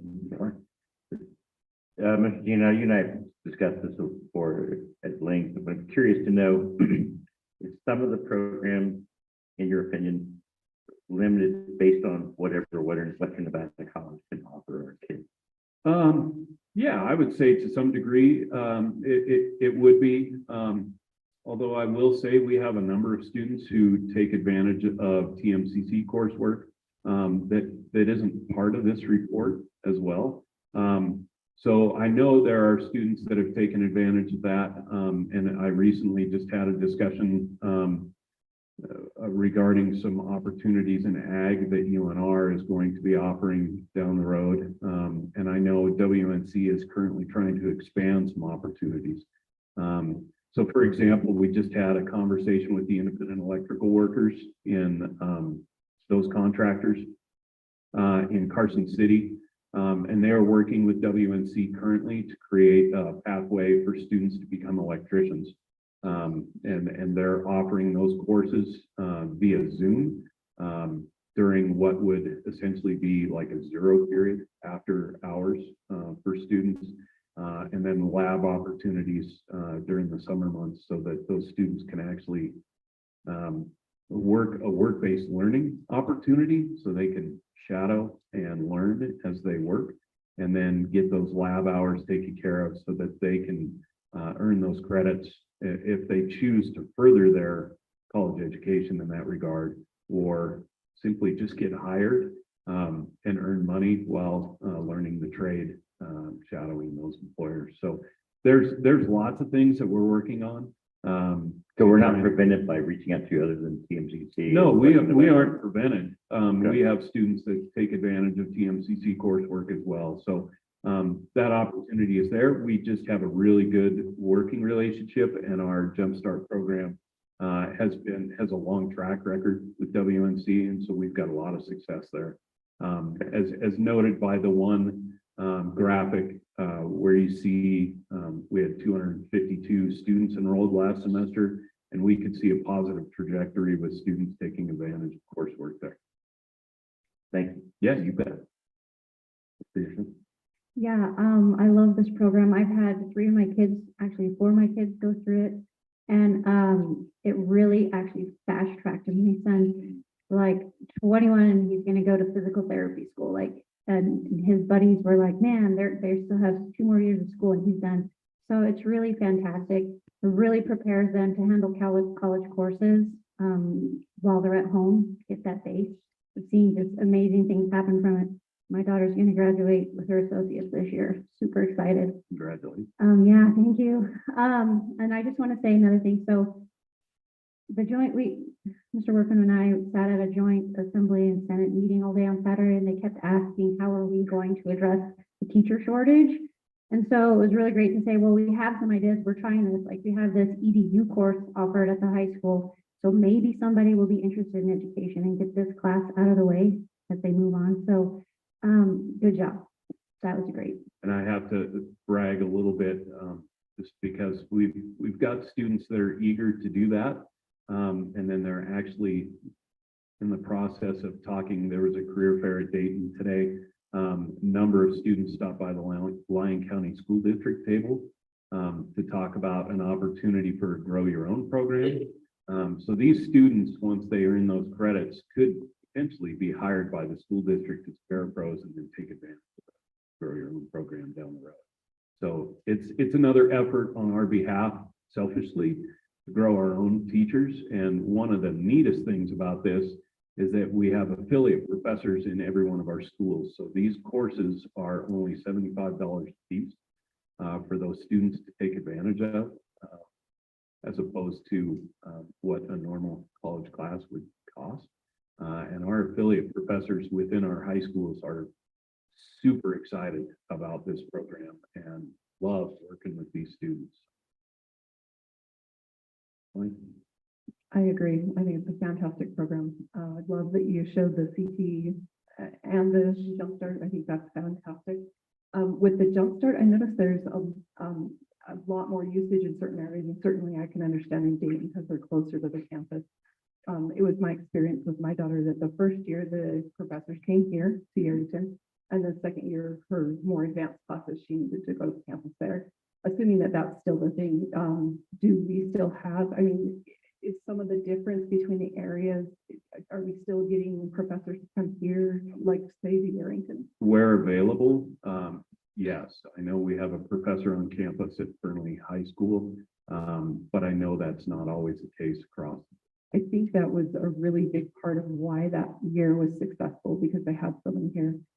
Is there another way that we can support this to be better utilized in these other areas that didn't have as big a numbers? I'm certain we could find a way. Yes. I'm all for it. Okay. Thank you, Mr. Giannotti. So, yeah, I'd just like to echo those sentiments. You know, I think WNC has been a great partner to not only our district, but I think the business community as well. And I mean, one of the comments that Mr. Farr made, you know, I think WNC is always willing to try new things too. So if there's programs that we think that they should be doing that they're not doing, I think that they're very open to that. I know, you know, I met with, when I was at NNDA, we met with some employers and with WNC, and they were like, what can we do to help, you know, train your workforce, or what are the future needs that you guys see in your workforce? What programs can we bring into the college to help? And so, you know, I know that they're very eager to, you know, try to help not only our high school students, but our citizens here in Lyon County to better themselves and to get, you know, more skills. So thanks for putting together the report. I'm good. Great. Good. So at this point, do we have any public comment? All right, seeing none. Mr. President, I make a motion that the board of trustees approve a report on the Western Nevada College Jumpstart Dual Enrollment Program results for the fall 2022 semester. I'll second. All right, I have a motion by Mr. Farr and a second by Ms. Peterson. Any further board discussion? Seeing none, all those in favor signify by saying aye. Aye. Aye. Any opposed? All right, 6-0. Thank you very much. All right, item number 19, discussion on possible action regarding the installation of metal detectors at Silverland Middle School. This item is being presented by board member Sherry Parsons. School shootings and violence have a negative impact on the mental health of students, staff, parents, communities, and as concern about school shootings increases, so does anxiety, panic attacks, and other mental health problems. And this is from Kia, and it's concerns about violence or shooting in association with depression, anxiety, and panic symptoms. So last month, after the parents come in concerned about after the gun was found at Silverland, I made a few phone calls to Reno and Washoe County and to decrease fears. They had metal detectors at a couple of their schools that decided that they wanted to get them. So I'm thinking if it stops one child from having depression or anxiety attacks or all the things that it says here that goes with their mental health, that we could buy Silverland, since the gun was found there. It's not like the other schools where they've been reported, but only, you know, but I'm not saying that we shouldn't eventually go to metal detectors for all the schools, because I understand that there was one found in Urington. So maybe we should get metal detectors for each area and then use them at the school where we think they're needed. Because I was talking to one of the SROs, and he says the metal detectors now aren't like the metal detectors of even a few years ago. You can make them so 200 kids can go through at a time. And you can buy them So they're really not even detectable, and it's just like everything else. It comes up on your phone where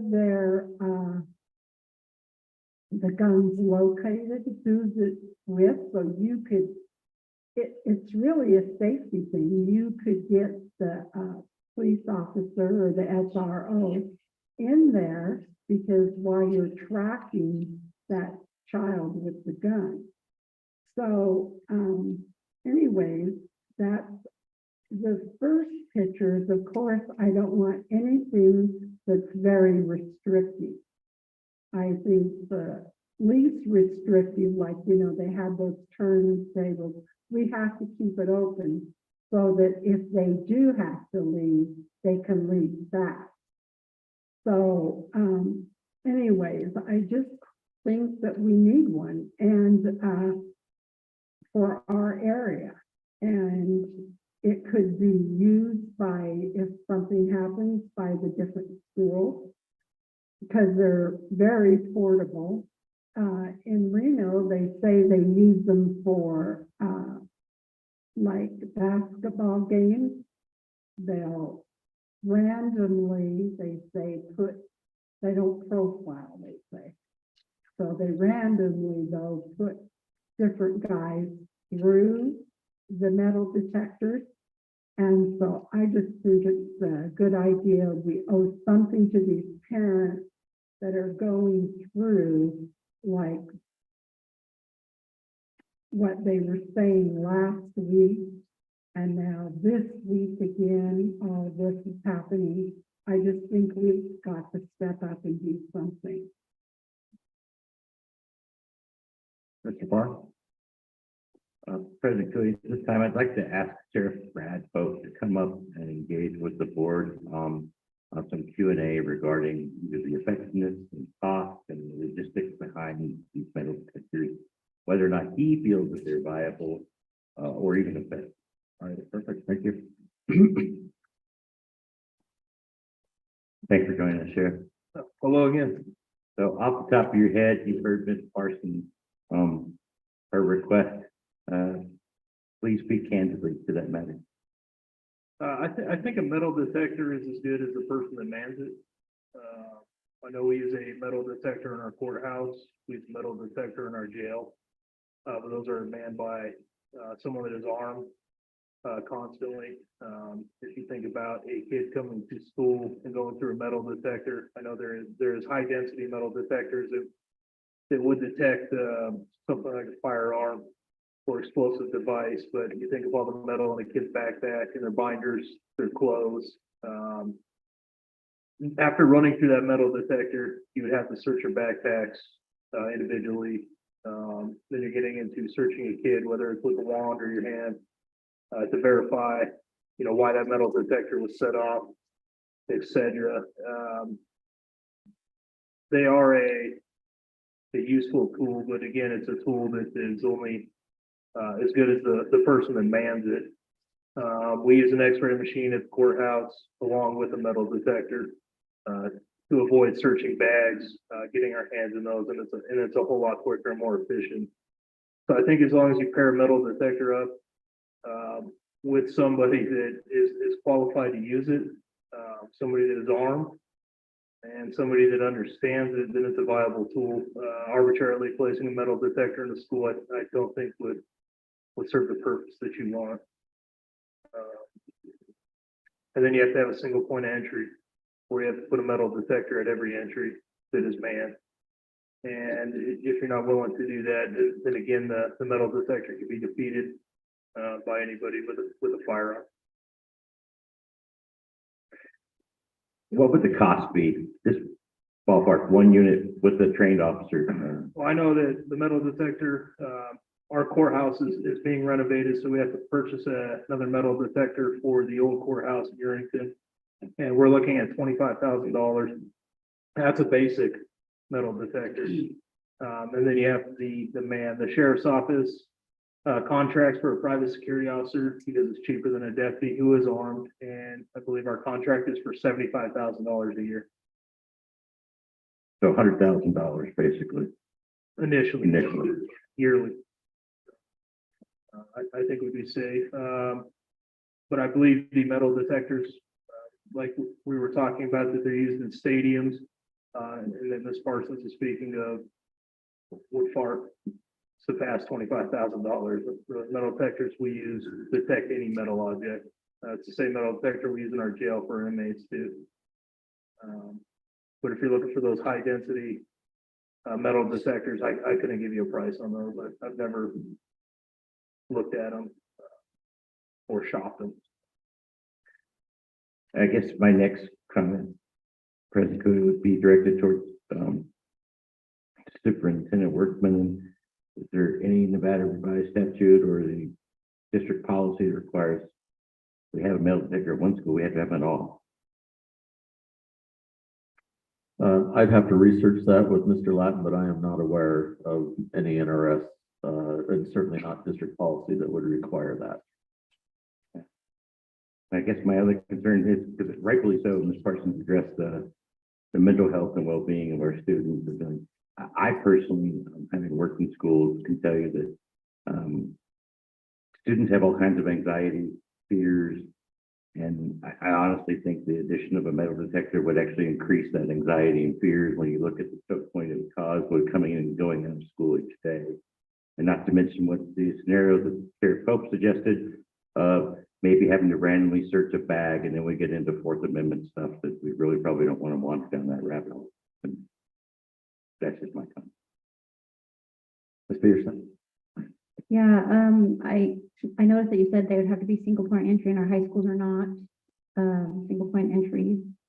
And so I know that we're looking at hopefully getting some funding from the governor for safety improvements. So to me, that would just need to be taken care of before that would even be effective to have those. And I too have thought about it, you know, I've weighed it back and forth in my mind, and I don't think I'm ready to go there yet. Like, I don't know that it's necessary at this time.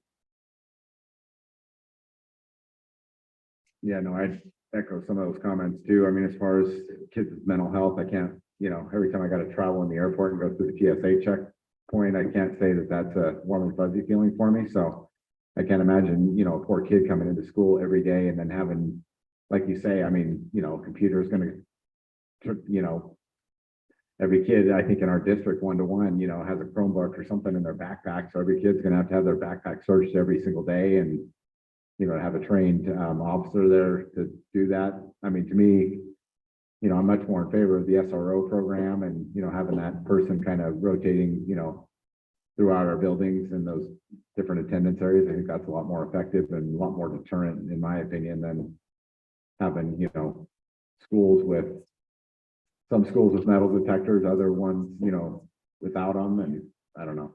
I just think it's a slippery slope that I don't think, you know, from a funding standpoint, I mean, that would be fairly expensive. So, I mean, we're talking, I mean, if it's $100,000 a school, I mean, we're looking at a couple $1 million a year. So. Mr. Hendricks. Yeah, I think this, as you said, it's $100,000. If it was a portable metal detector, that could be moved around the district, which would be a deterrent, I believe, to anyone considering bringing a weapon in, because they wouldn't know where it's going to be the next day. But, you know, students nowadays have a different view on firearms and weapons. They seem to be desensitized as far as the outcomes. They don't realize the consequences. And you've got kids in school that are afraid to come to school. To get the best education possible, we have to have a safe environment. A lot of kids are fearful to come to school, but they do. Others just simply choose not to go to school. They stay online so they don't have to deal with all of it. And I think the difference between those two education speaks for itself from the pandemic. You don't get a quality education online like you do when you actually go to school. So I think anything we can do to make our schools safer and make a safer environment is a big plus. $100,000. When we look at the budget we have in this district, I think is a drop in the bucket for a start to make things safer in our schools. Well, in fairness, that's our budget, you know, with the metal detector being $25,000. Like, so we use a low end and then a private security guard at 75. Yeah. That's a low end, from the Lyon County Sheriff's Office. What that number would look like for the school district, would probably be more, especially if you're speaking of the high density, metal detectors, where you're not stopping it, not having to stop every student to search their bag. So the 100,000 is what the Lyon County Sheriff's Office pays, but from the school district standpoint, you're probably looking at a significant, more amount than 100,000. So the officer would remain the same at 75,000, but the metal detector price would probably double or. I haven't shopped them, but I'm assuming so. Like I said, we buy a basic metal detector. Okay. We're not necessarily searching for a firearm. We're searching for every piece of metal. So especially it's the same metal detector going into our jail. So if you want to rule out certain metals, your price starts going up when your metal detectors look specifically for firearms. I can imagine. And then portable always adds more money. Okay.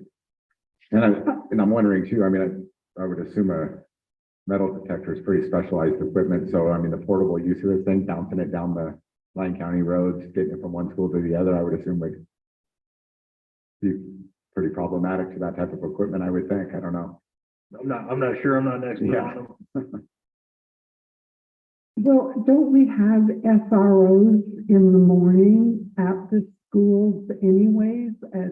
Like if we wanted to have one there at Silverland for a half hour or an hour, we've got them there anyway. So we have one SRO for the Fernley area, the Fernley patrol area, and absolutely. So if the school wanted to request that SRO For the morning. for the morning, Yeah. we can attempt to make that arrangement. But if two schools request that SRO in the morning, he can only be one place at once. So Yeah, and the examples from the information that I got said that, it's right there on the secretary's phone, like if somebody comes in later and goes through it and there's something that's distressing to her, you can actually follow that child and it will, that piece of metal, it will follow them through the school until somebody can get there to check on it. So it's all done, you know, by the phone now. okay. Mr. Workman? Thank you. Just also to bring up a couple of other points. These metal detectors are only so good as somebody chooses to walk through them with a firearm or other weapon. We don't have the luxury of having our buildings such as the courthouse does, where they literally have that one single point of entry, and then they don't have inmates running to the doors to open it for their friend to bring the gun in the back door. I think we've got to be cognizant of what this really looks like and what this would actually do in preventing a firearm from entering a school. We've got multiple things that we can do, and I think we maybe need to ask other questions like, hey, lawmakers, and I know that I've asked this question, I've emailed my lawmakers, and I hope that you all do the same. But the real question is, how in the world does a minor get access to a firearm? And where's the accountability for the adult that provides the firearm? Like, why isn't that person locked up and you know, having consequences? I think we need to reframe our questions about school safety and what the reality is behind school safety. Those are just my comments. I personally don't think that a metal detector is going to be worth its weight. It would just be a grandiose paperweight, really not do what we need it to do, in my opinion. Thank you, Mr. Workman. Yeah, no, like I said, I think the SROs, I mean, traveling throughout the district and being random places at random times is a lot more of a deterrent to me than putting a metal detector at some school, but. I'd like to focus our money right now to get our single point of entry back on our plan of single point of entry for high school. That's, I think, the best money for right now. But Thank you. let's accomplish that first. I can also tell you that the sheriff's office is exploring the option of firearm detecting canines. And I know that that's a more of a reaction than a proactive thing. To search the schools, it can't be there all the time and they can't search every day. Carson City's also looking at it. We're looking at partnering with our canines. And we are looking at canines that can detect firearms, so lockers, backpacks, things of that sort. I know in the past, we worked at Yerington High School and several other of the high schools during assemblies when the students have to leave their backpacks in the foyer. And our canines have searched every backpack in the school pretty quickly. So there are plans and things in place that we can do.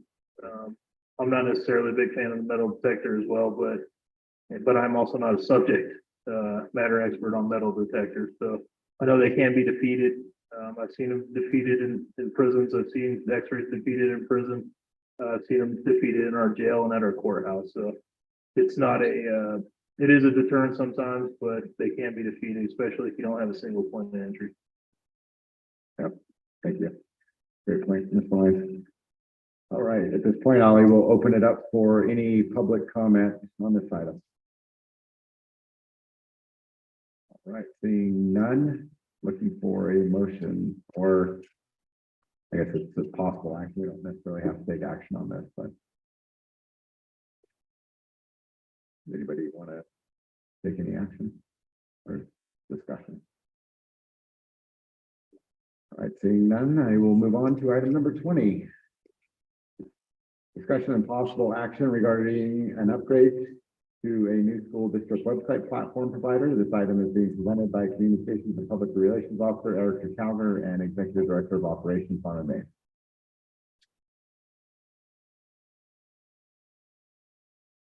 Okay, so I gave you guys quite a bit of documents to look through for this, but I'm really excited to be bringing this forward.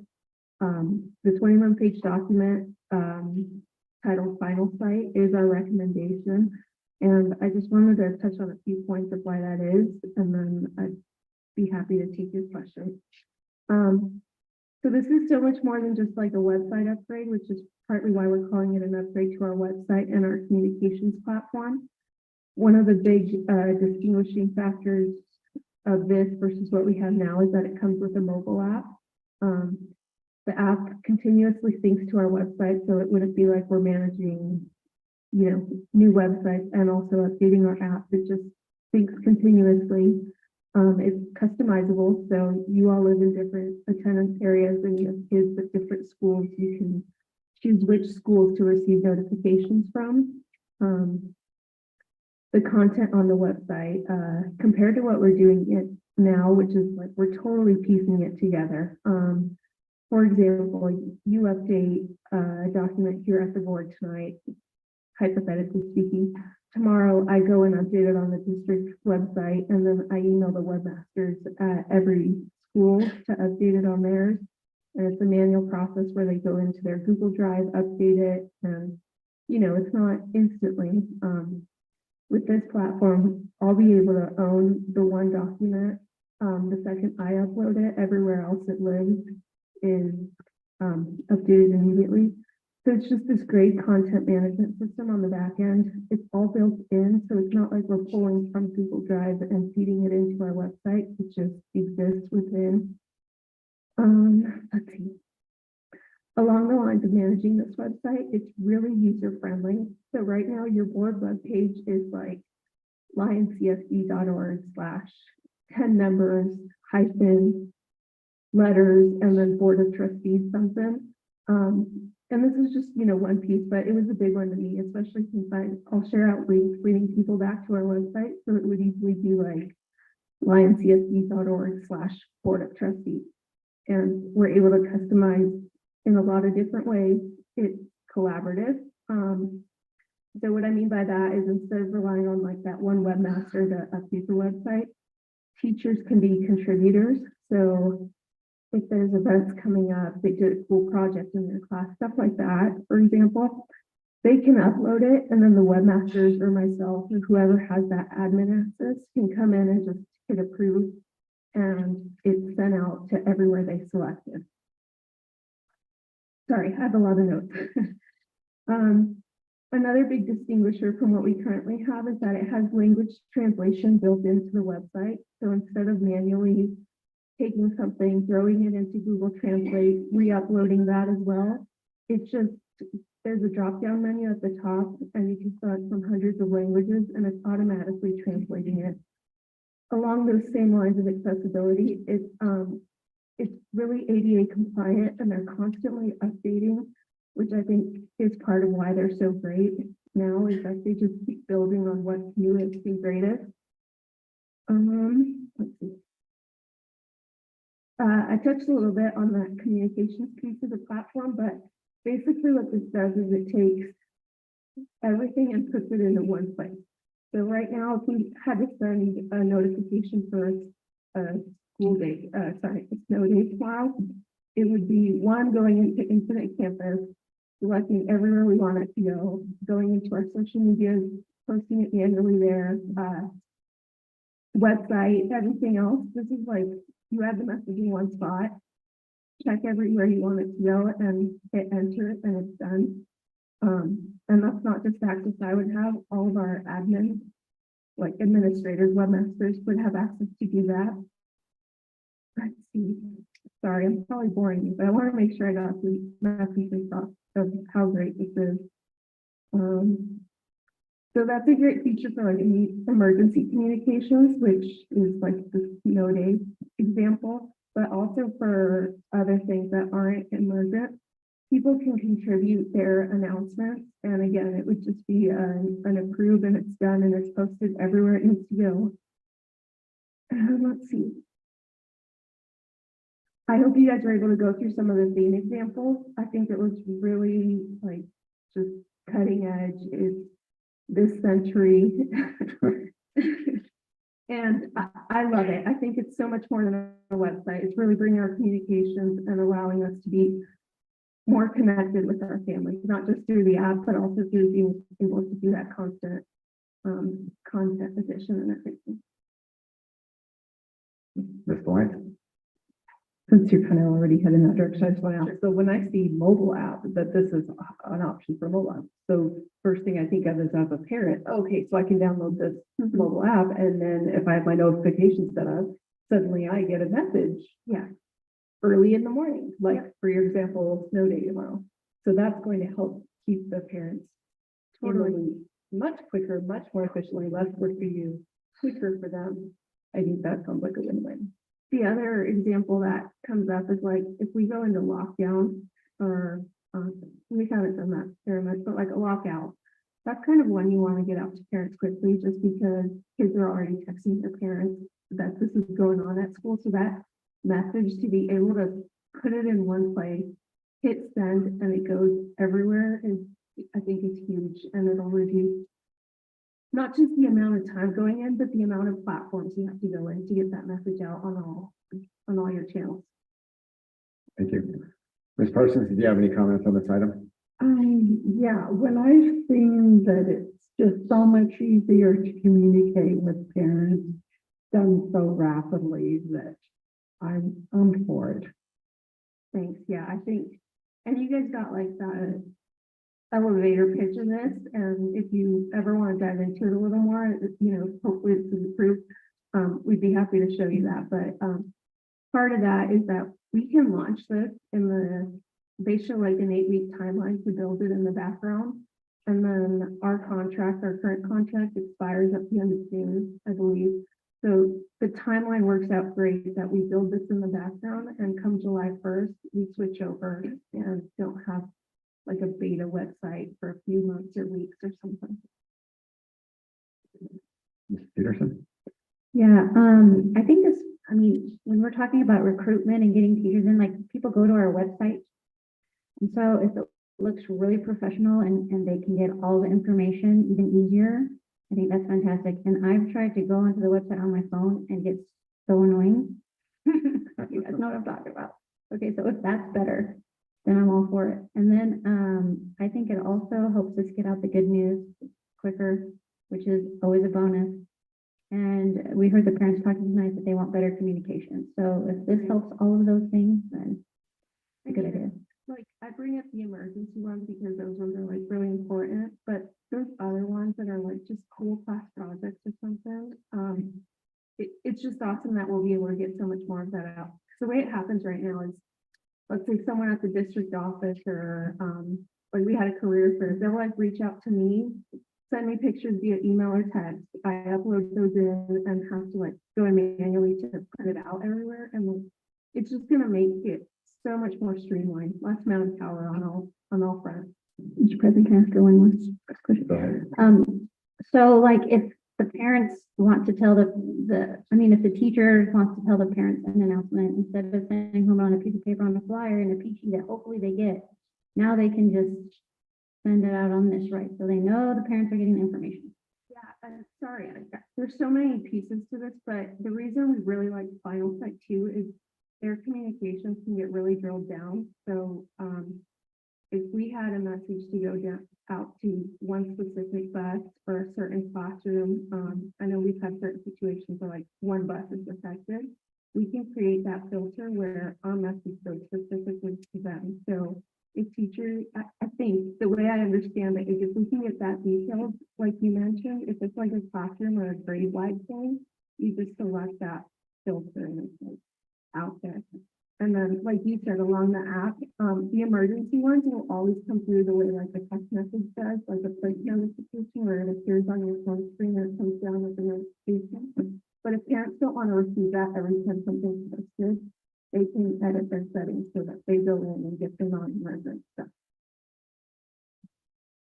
So, quick question, Erica. So neighboring districts that are possibly using the same platform? So another reason we're kind of really going this way is this Final Site platform has over 3 million school websites, and not just in the US, but some international schools as well. They host 82 of the nation's largest school districts. So I'm thinking like some of the big ones in like California, New York, Texas, like huge. Here in Nevada, they're working with Spark. I think Washington's in the process, or they might already have it on some. And they're also working with Carson and Douglas.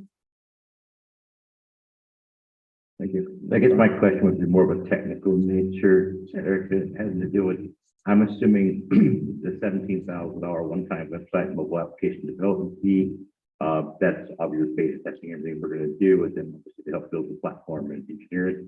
Then the annual cost, $36,000 per year. Does that include them hosting our content on a server that they maintain, or are we going to have to maintain? No, this includes like the CMS, the cloud management software. Because if that's included, that's pretty darn cheap. It is, and I per year. didn't dive into everything because that 21-page document kind of gave you that elevator pitch, but it is hosted on Google, The cloud, basically, something. they got their own I don't have the proprietary content. and you Yeah, got it. super Okay, technical, but you know, they talked in there some about how even like their on-site places are guarded, which is pretty cool. awesome. Thank you. Mr. Hendricks? Thank you. So a couple of my questions have already been answered, and it sounds like you've done some of your homework here by contacting some of the other school districts in Nevada, finding out what they're using. So thank you for doing that. It shows your due diligence. I'd like to ask if you asked the IT department for an assessment on this. We did have Mr. Slett sit in on one of these presentations with us, and that was the less, I shouldn't say that. We like this one better. This one is more robust, and he sat in on the one that was right below it. Still really good, but it's awesome. It syncs directly with IC, Infinite Campus. So like every night it's syncing. So come tomorrow, if like we had a few new students today, tomorrow if we send out an email notification or something, they're synced in. So these guys are familiar with the big systems that we use in the IT world, and yeah, I think they'd be happier with this too, because they're dealing with some of the tickets we get on our current website as well. Like I can't change my title. On the IT side of things, we'd manage perfectly fine with this company. I'm not, Eric, I'm sorry, Eric, you addressed and tell Mr. Hendricks from the rest of us that you can't print off the entire website, hard copy for just him. You can do that, right? well, I wasn't asking. I go to sleep before I read it anyway. So is there any side-by-side comparison between this new website and our old one? Yeah, so that was that last page I included. Okay. I tried to do as much side by side as I could, but, See, I didn't make it to no worries. Basically, I outlined things like the internal content management versus doing the Google Drive stuff, the mobile app, that it's customizable, it's built-in mass notification, the automatic language translation, all of which our current website doesn't have, but this new one does. Our current website does allow us to like give certain people access to manage their website, but even within that, it's just kind of glitchy, which sort of prompted the reason to search for someone new. That built-in newsletter communication, the variety of options we have to choose from. So there's 14 pre-built themes that we're going to be able to pick and choose from. So we'll be able to say we like this aspect of this one. Let's throw our colors and our logo on it, and then personalize it to ourselves. Whereas right now it's just one school block and it's a little bit blocky. So, I guess this would be my final question. And by the way, you're very well prepared. Thanks. I really like this one. And I mean, not to cut you off, I'm sorry, but the communications piece, another reason this one like went out over the others is, I don't know if any of you have ever worked with like MailChimp or Constant Contact or one of those newsletter platforms. This like builds it into our website. So our parents can get like a really awesome newsletter directly in their email. Whereas what they're getting now is I create it in S'more, I create a link to it, a bit.ly, and then I link that bit.ly in the Infinite Campus message. So they have to physically click on the link to even go see my newsletter. And this just builds it in. Sorry, go ahead. So my last question is about the duration of the contract. Sure. Do they provide either a 1-year or a 3-year contract option? I'm just wondering if locking ourselves into a 5-year contract with a new provider is. So I think in our board packet, the minimum contract length was 2 years, correct? Yeah, the minimum contract was 2 years, and to do it at a 2-year contract, it costs $48,000 per year versus the $36,000, which is a significant bump, but I don't think it's worth it. From like, we brought school blocks on during my first year with the school district, and honestly, right now is the right time to do it. You've given it a good chance to work or not. And, you know, that one-time development fee, if you're paying that again in 2 years to go with a different provider, it just kind of doesn't make sense. I think we're in this for the long run. So, okay, so it's a 5-year contract, it's 17,000 a year. No, that 17,000 is the one time. So that'd be this year to develop. And what that entails is they're going to be looking at our current website and working with me and the other webmasters to get what we need from there in the right place on the new website. So they're helping us develop that and our app. And that's what that initial one-time 17,000 is I see 36,000 annually. per year. Okay. And that's for 20 sites, district, our Lyon Online, and then our income. Mr. President. I think Mr. Farr had one quick comment. I just have one more comment. This comes from the teacher's perspective. One of the most aggravating, frustrating things you can do in the classroom, especially with elementary students, is that we are flooded with tons of documents that need to go home, folders and backpacks, home to the parents, get them to sign this, bring it back. It's an exercise in futility, I'll tell you. I'm wondering with this new communications package you're wanting, if there's a way that they can do, a way you could digitally sign documents from the parents in and digitally upload them back up and make this all seamless, so I'm not killing trees to send home folders full of stuff that just gets tossed to the side at home. Does that make sense? Yeah, I don't know about the signature piece. If you're talking about just sending it, I think that's totally doable. We'd have to ask about the signature piece. I'd also be curious we've done an IC as well. I know our enrollment has sort of teetered between online and, paper. I'd be open to exploring it. So I Like think say, that's it's a very beyond this, frustrating but, issue. as Yes, far as sending information home, yeah, teachers could do that. And I think that's the great piece about this is that it gives more power to each school too. So if the principal and their webmaster are in charge of like approving things from their school, most of their teachers would be contributors and they're just putting approved and it's like constant communication. thanks, Eric. I appreciate it. Yeah. All right, Mr. Workman. Thank you. So just real quick, I also sat in on this particular presentation.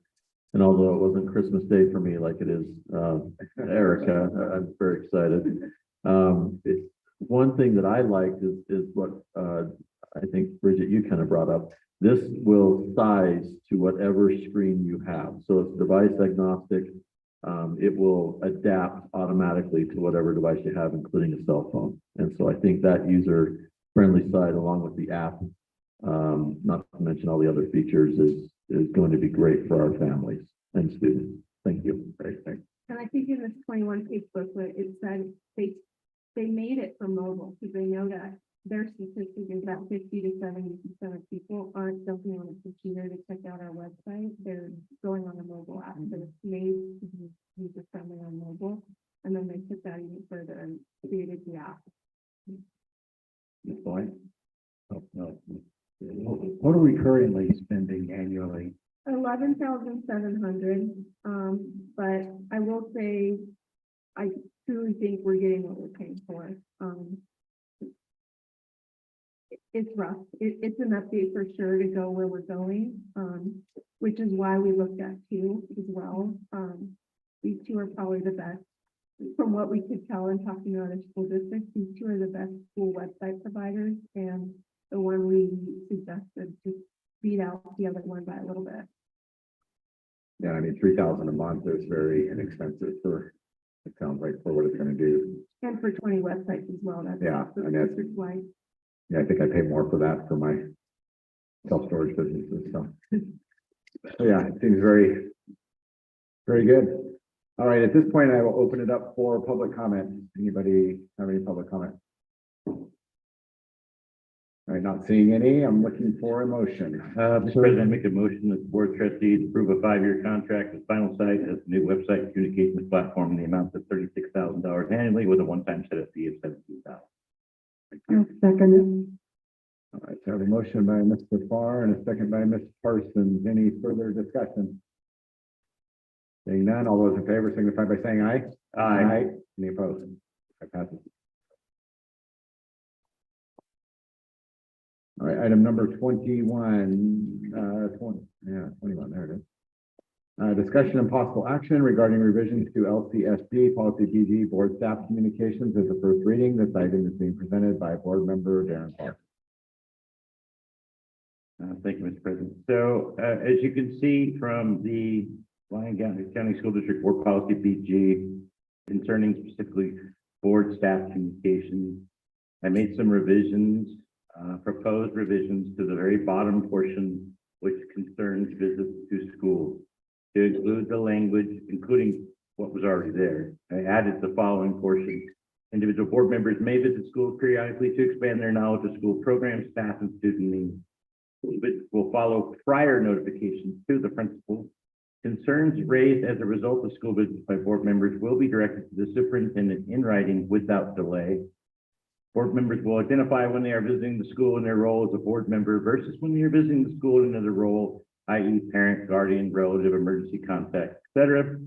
And board member will follow all schools and procedures, or school policies and procedures, excuse me. Those were my additions proposed. Thank you, Mr. Farr. Bridget. Yeah, I liked those additions, Mr. Farr. I can't believe we don't have them in there already.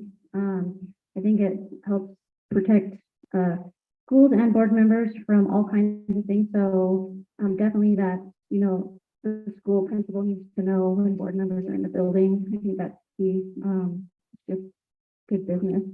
So I do like those changes, but so I'm just looking at the other changes that are further up in the document, and actually kind kind of have some concerns about these ones.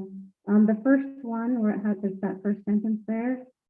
I read it as that the board desires to maintain open channels of communication between itself and its staff. The basic line of communication will notify the superintendent. That sentence kind of doesn't make sense to me, and I was thinking, if the board is meeting with staff and notifying the superintendent, it sounds like, so I guess my question is to Mr. Hendricks, what does this change, these three changes that you put in here, what does it allow board members to do that they're not currently allowed to do? Because I don't understand what's the point behind these. I don't believe it really changes anything except it makes the wording consistent across our policies. Because the other BCD is stated differently. So I'm just bringing this in line with another policy so that they all have the same wording. Okay, well, I'll just let you know what, I think that maybe the original writing there is more protective for board members. For example, the third one, board communications to staff. Like any official board communication, like if there was a change of policy, as it like if we did something here and changed the policy tonight, when I read this, it sounds like board members can communicate with staff members and tell them about those changes. And they're notifying the superintendents at the same time that they're doing it. So I think that any communications that are official should actually go through the superintendent. And the reason why that is, like, sometimes we get notifications for Mr. Workman and they're blind copied so that we don't get into like any serial emails or anything like that. So official communication from the board to staff and from the staff to the board should all be blind copied either through the superintendent or he'll direct Margaret to do it so that we don't get into open meeting law violations. So I prefer to have it read through the superintendent personally. And there's one other thing. So we just want to make sure, because we've had problems in the past with a board member who is meeting with staff members and the superintendent doesn't know about it, and with vendors and cabinet members and no one knew, and it kind of became a legal problem for us. And so I don't want to go down that road. So I want to make sure that we protect ourselves and notify the superintendent when we're meeting with staff members. So that's why I prefer that it says through. It says notify on all of these. Right, but I think And I it don't should see go how through. blind copying another trustee has anything to do with notifying the trustee instead of going through him. What I'm That saying, doesn't make any sense to me. you should be we should be getting notified through the different routes, not directly from staff on official communications. And we shouldn't be sending out official communications from the board to them. So it all should go through the superintendent to keep everybody safe. That's my personal opinion. I don't think it adds any degree of safety whatsoever. I think, Well, I would chime in on there on what Bridget's saying, because I think she's absolutely right. It's also a matter of protecting our staff members within the district, because if one of us, if I were to directly contact a staff member with a question regarding school board business and then notify Mr. Workman, I'm creating an environment where that staff member may feel obligated that I'm intimidating, that I'm an authority figure over them, when that is not the case, and they don't want to create that environment with anyone. So I think the through makes more sense as well. Thank you. Yeah, no, and I would tend to agree with some of the comments that I've heard, and I think that we also have another document. I mean, those board assurances between the board and the superintendent that I think could almost be violated by us changing and notify those 3 times. I'm in favor of the language that Mr. Farr has presented as far as visits to schools. I think that's welcome language that I think is great to put in our policy, but I can't necessarily get behind the other 3. Anybody else have any further comments on this item? Not, I will open it up for public comment. Seeing none, I'm looking for a motion. Ms. Peterson? Yeah, I'll move that we, hold on, let me get my brain going here. I move that we approve revisions to LCSD policy BG, the last item, to accept visits to schools as amended and to revert back to the original document for the first three amendments that state notified to just stay with the original document and change the bottom visits to school. Does that make sense? Okay. Second. I have a motion by Ms. Peterson and a second by Ms. Lyon. Any further discussion on this item? Seeing none, all those in favor signify by saying aye. Aye. Opposed? Nay. Ms. Parsons, what was your vote? I'll go nay. Okay, passes 4-2. Go to the second reading.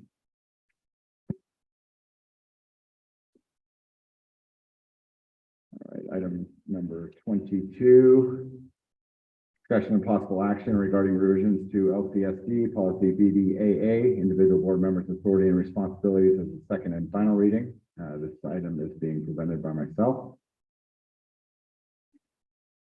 All right, so this is a second reading of this policy, and I think after some of the comments that we had, I believe we changed a little bit of the language in that third sentence down. So it basically takes away the opportunity for me to grant that request immediately, and anybody that wishes to have a legal opinion will bring that. I will agendize that and bring it forward to the board. Anybody have, Ms. Parsons, do you have a question? Okay, well, I have a question. When, did, you go to the, attorney and ask him any questions when you did what you, did to me? Had you had any conversations with the attorney? I'm sorry, when You know, during the,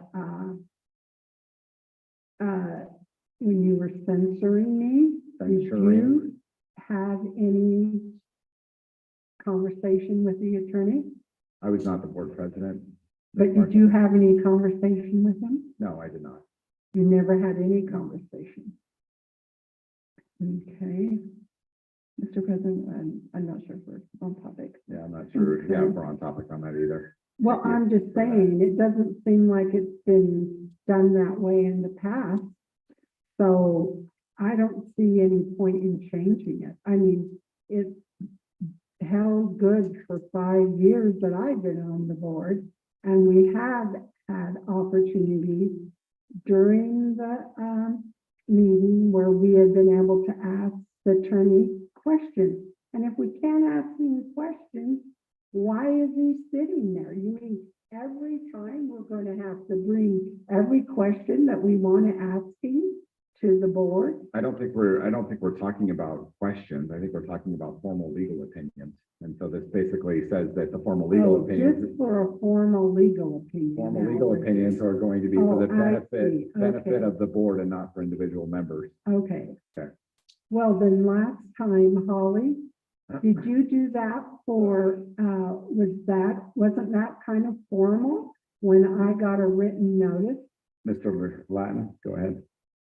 Yeah, Mr. Chairman, I think we're off topic. What we're talking about is a second reading on a change to a policy. Correct. And I think to be in compliance with the open meeting law, we need to keep it focused on that. Thank you. Any further comment on this policy? Any public comment? I'll look for a motion. Mr. President, Yes, Mrs. Peterson. I move to approve the revisions to LCSD policy BBAA, individual board members' authority and responsibility as a second and final reading. Second. All right, thank you. We have a motion by Ms. Peterson and a second by Mr. Farr. Any further discussion? Seeing none, all those in favor signify by saying aye. Aye. Any opposed? Nay. Nay. 4-2. Number 23, discussion of possible action to direct district administration to begin the process of appointing an individual to fill the vacancy in the LCSD Board of Trustees, District 7 per NRS 386.270 and LCSD Board Policies BBC and BDD as a result of former board member Mike Hogan's resignation. This item is being presented by myself and Superintendent Wayne Workman. With your permission, Mr. Cooey? Yes, please. President Cooey. So as you can see in the board memo, the stage is set that if you provide us direction tonight, we can get that ball rolling immediately, which will allow you to then do the interviews at the April board meeting, if that is the board's desire. So we're just looking for that direction. Thank you.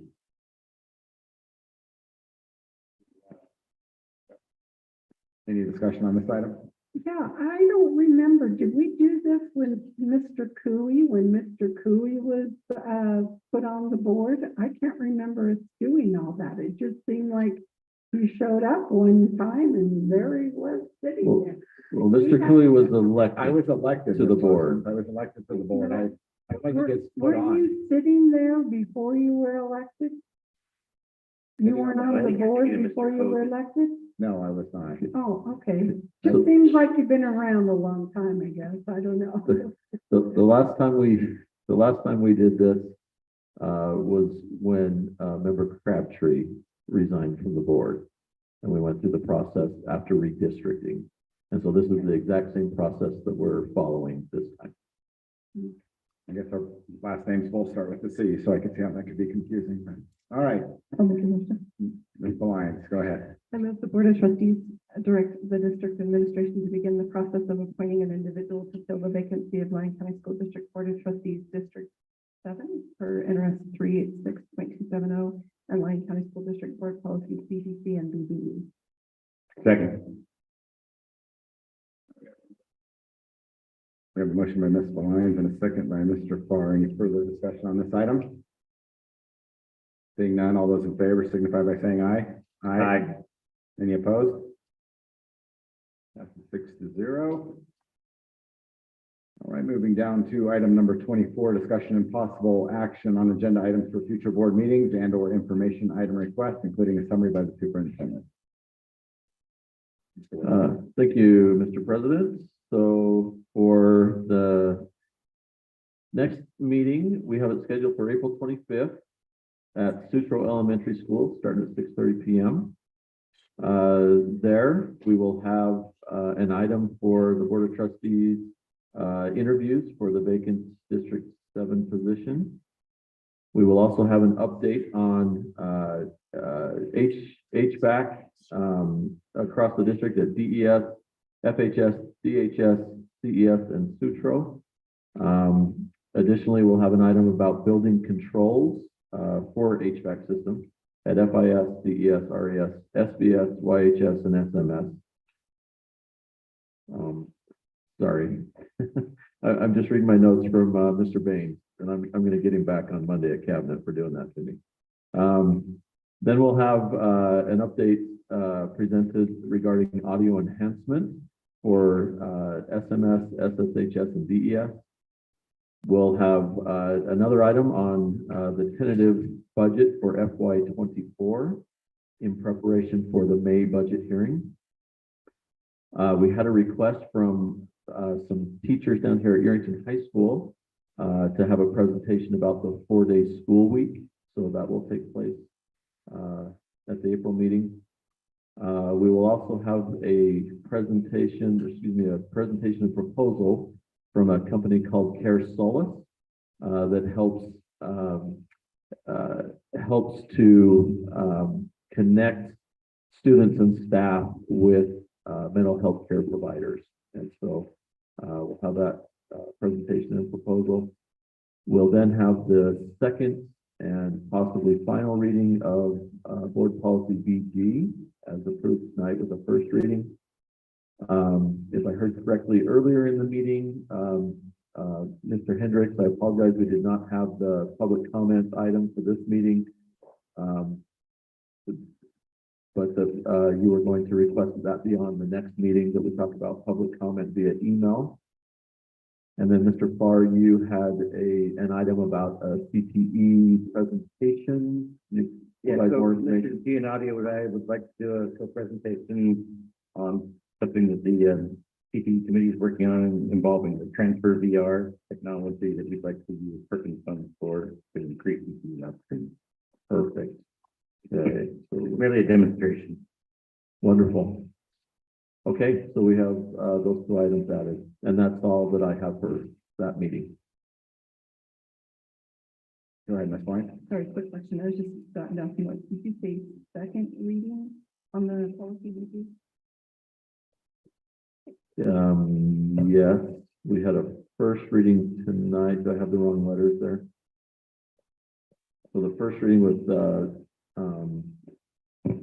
Because we discussed it last meeting, so I thought last meeting was the first. No, I think that was not a first reading. That was just a proposal for, yeah. All right, any further agenda items? All right, seeing none, thank you, Mr. Workman. I'll open it up at this point for public participation.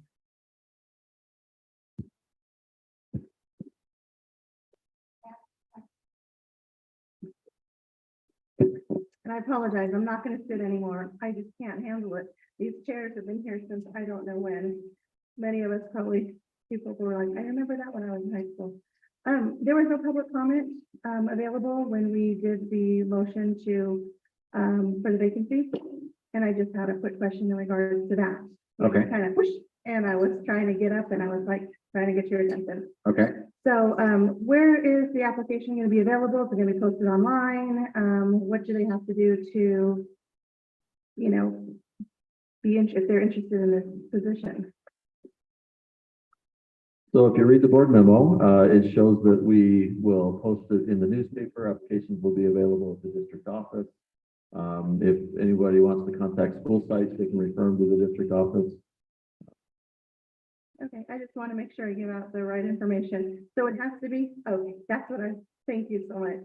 And that was it, but, all right. you know, please give us a second to speak up here and do some public comment. Anybody else for public participation? All right, seeing none, we're adjourned.